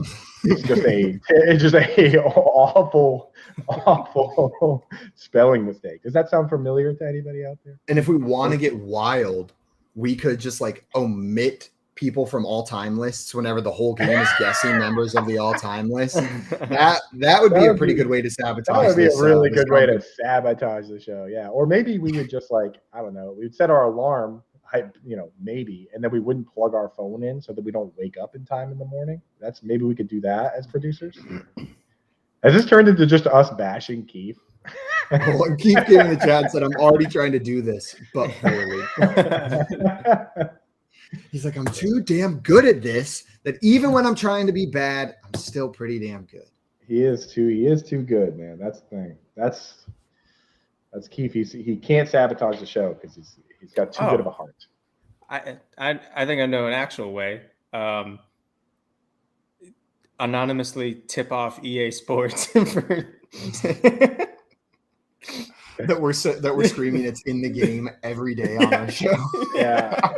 That would actually work. That's not a bad one, Tim. Just put in call the EA Sports Anonymous copyright infringement tip line. Yeah. You could just hit up on YouTube. Search it. Yes, search it. You never heard from me. If that doesn't work, my name is Coop. I was going to say my name's Ben Bite. My name's Illmind Jedi. You could also do AutoZone. There's a number of copyright infringements that I believe are regularly infringed on this show. Ow! Is that AutoZone? It's in the beans. Well, I think that one's ours safely. That it's in the beans. Yeah, I think we got that one. I think we'd win that argument in court. We'd win that lawsuit. Who would be our lawyer representing us in that lawsuit? In the beans lawsuit, Theo Vaughn. Yeah. I was thinking of the dog that's like the mascot for Bush's Beans, like that golden retriever. He would be on the other side. He'd be coming at us. Above the law. I just put above the paw. Damn it! It was right there. During the pandemic, my girlfriend and I watched a lot of competitive cornhole, and the amount of Bush's Baked Beans banners that were on everything at a competitive cornhole event is absurd. Just like the boards, Bush's Baked Beans, big banners behind them. It's like a guy very seriously about to throw a beanbag, and it just says like "I love beans" in big letters behind him on a billboard. They know their target audience, though. They do. People that watch cornhole, people watching cornhole on ESPN3. That's definitely the bean crowd. That I think was my peak pandemic moment, was watching live professional cornhole on television. Like that was about as like we've been stuck in the house too long. Like it was that, or wait until 3 a.m. for the Korean basketball league. Like I either had to stay up in the middle of the night or watch cornhole to get my sports fix. Dude, on a side note, just the other day, Bush Beer, like they sent out a tweet that was like, with Kevin Harvick retiring, like we need to find somebody else like to sponsor. And Kyle Busch retweeted it. He was like, I think I might know a guy. Yeah, that works out pretty well. It would work out too well. I'm not sure if they would want that, because then people would be like, it just says Bush on his car, and they might not even think of the beer. I don't know. That would be pretty cool. Hal here said he has a friend sponsored by Bush's Baked Beans. He's a pro cornhole guy. I can't tell if you're being serious or not, because if you're serious, that is so cool. If you're being serious, are you Bush's being serious right now? Are you being serious? I stop beating around the bush. He said he's serious. He's as serious as a can of beans. Wow, that's pretty serious. If I was, I would be sponsored by Corn. The band? Sponsored by Corn. I'd be sponsored by Hole. Yeah, I'd be sponsored by Corn, the band, if I was a cornhole player. And I would come out, my intro song would be Freak on a Leash. Something takes a part of me. And then I just fire a bag right in the hole. Tim, who are you sponsored by? Taco Bell, without a doubt. Yeah. That's a good one. And there's beans in there. It kind of checks out. I'm sponsored by Holes the movie, and I'm being walked out on the shoulders of Hector Zeroni every time, like dressed up like Madame Zeroni. And then I jump off the back with the beanbags in my hand, ready to go. I appreciate how you didn't go the obvious Shia LaBeouf route, but you actually pulled another actor from that movie. Well, I don't know the actor's name, but I know his character's name. How do you forget a man like Hector Zeroni? Hector Zeroni, dude. That book was one of the dumbest I've ever felt, because when the reveal came, that was like his last name is like Stanley Yelnats, and then it's like, oh, it's Stanley backwards. I was like, you got to be kidding me! God damn it! So stupid. Stop it! Stop it!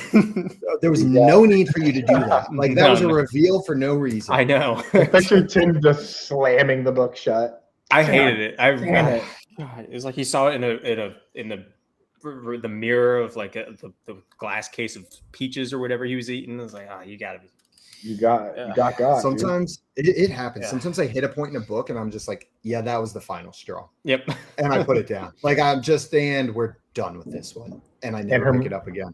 Hermione can travel through time. All right. I was reading American Gods by Neil Gaiman recently, and I abandoned that book. The premise was cool. It seemed like Percy Jackson for grown-ups. And then the most boring man in the world has sex with a cat. And I'm like, I'm done with this book. Cat. That's where I draw the line. Yeah. That's so unless you enjoy that, I'm gonna say don't pick up American Gods by Neil Gaiman. Not my Can you favorite imagine book. somebody that's like two people that are into that, like outside of it, and then one of them finds the book and they're like, you're never gonna believe what I found. Yo. I was watching the you're never gonna believe it thing. I was watching the Theo Von Hot Ones. Speaking of that, and you know how we have an ongoing battle between the Arby's oven mitt and Grimace from McDonald's. Well, Theo Von was asked, "What do you think about parody fast food accounts?" And his answer was specifically, "Yo, I want to see the Arby's hat throw down with Grimace in the streets." It was the hat, not the glove. But he immediately said, Arby's is undefeated on social media. I want to see that hat throw down with Grimace in the streets. And I just paused and was like, what the He's hell? seen us. He's seen us. Bro, Theo Vaughn is something else, man. He's just like something about him makes it so he can't be canceled, even though he should be. I think there's an innocence in the words he said. Like I think that's the thing is he's like he might actually be stupid, so he gets away with saying things that are super inappropriate. But we're just like, you seriously know you can't say that? And he's like, what? Say what? He's moved on already. Jay Near said, I thought Simon said American Gods was written by Neil Diamond. I think maybe I might check out that one. I thought you said Neil Diamond. I swear you said Neil Diamond. What? Who wrote it? Neil Gaiman. Gaimann. If that's how you say his last name. Neil Diamond wrote a book about cat sex, dude? What? He's the guy who. That's what I was thinking. I was like, what the We're in the weirdest timeline now. Okay, I just want to clarify: the book is not about cat sex. I'm telling you right now. It's not now. I love that Coop's in his parents' house, and I've seen the parents walking through. You've called him out, and you're just screaming like, "I thought Neil Diamond wrote a book about cat sex." I'll tell you right now, dude. If there's cat sex in your book, your book's about cat sex. That's it. I'm sorry, man. That's a motivational poster. Somebody get that. I'm telling you though, like that's the thing people are gonna remember. Like that's what the people are gonna remember. truism. Yeah, you're right, man. You know what, Coop? You're right, because that's the only thing I said about that book. I didn't say anything else, and that was like 2 pages out of the like 220 that I read. It's like peanut butter. It's like peanut butter. Like once you put peanut butter on something, it's peanut butter. That's all you taste, right? Like same thing with cat sex. Or like banana in a smoothie. You put a banana in there, it doesn't matter what other fruits in there. It's a banana smoothie now. Yeah. But pro tip, that also works with rum. If you put a banana into a daiquiri, the rum disappears. You can't even taste it anymore. It just tastes like banana. And that's how you ruin a night for all of your roommates. Dangerous. You want to see a magic trick? First, I make the rum disappear, and then I make your memories disappear. The old banana time machine, boys. I'm gonna fast forward us right to tomorrow. All of a sudden, you're gonna wake up someplace else, and you're gonna have no idea how you got there. Magic. It teleports your pants. The magic of banana. What was this hypothetically? Oh, it was the we were trying to sabotage JL, Front Yard Fantasy right. while JL was gone. I think we just sabotaged it by saying cat sex 100 times. Yeah. That was So the we plan. got two routes. Say cat sex over and over again on the show while he's gone. Check. And then the other one is anonymous tip line to EA Sports to let them know that we've been using their slogan over and over again. Yeah, I think that's smart. That works pretty well. I think both would equally work as equals for sure. I think they're working right now. Well, guys, I think we got time for one more here. This last one is, would you rather give up air conditioning and heating for the rest of your life or give up the internet for the rest of your life? Oh my goodness, dude. Could I ask people to look things up for me? Oh, you'd be so annoying. I would not go near You know what? That'd be so frustrating. But it can't be over iMessage or over. It's got to be like in person or on a phone call, and you better make sure you're not using Wi-Fi calling or your cellular data. All of that is internet. So you got to ask them in person or on a phone call that is not using cellular data. It's just using like the cell signal. That's bonkers. So you can ask, but Tim's right. You're going to be annoying as hell if every time you need to know something you ask. Tim. They're like, "Oh, Tim, you got another letter," and you're like, "Who's it from?" It's from Coop. Jay said, "I'd rather die." Just ignore it. Ignore that letter. What was the other one? The air conditioning, AC and heating. Now, does this apply to everywhere I go? Like if I go everywhere you go, AC and heat doesn't work, and the other people around you are affected as well. Can you light a fire? Yeah, you can light a fire. Okay. Yeah, but it's gonna be difficult to fly anywhere. Probably get pretty cold up in those planes without any sort of heating system. I didn't think about that. I don't know how airplanes work. Nobody does. Don't worry about it. Magnets, how do they work? There's a show called Kunk on Earth, and she's like, but how do planes work? Do we really know? I think it's just that we all believe that they work, and they run on belief.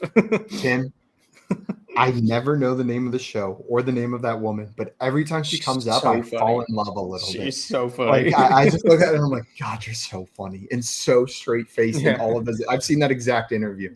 And we'll try to explain it without using science. I can't. On Earth. What is her name? Diane Morgan. That's her name. She's so funny. Yeah.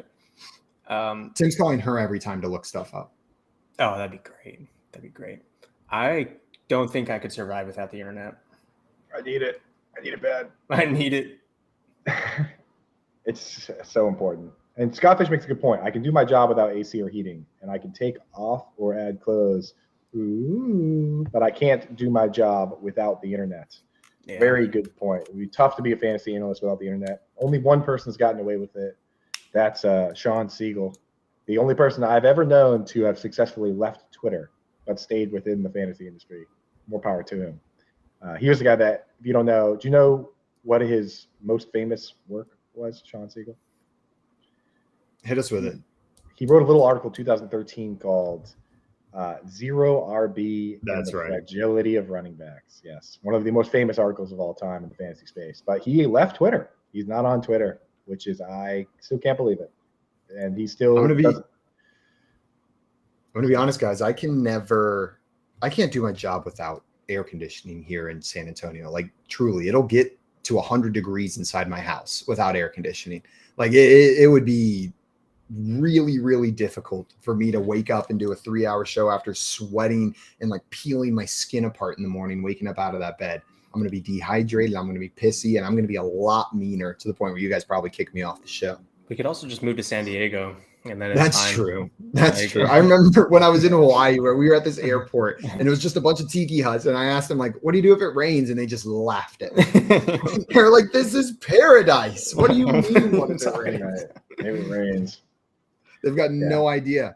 Also, House said 100,000 years of no conditioned air people did okay. I think I emphasized the words in that sentence wrong. They didn't have, I'll tell you what, Hal, they didn't have the internet either, brother. That's true. Wow.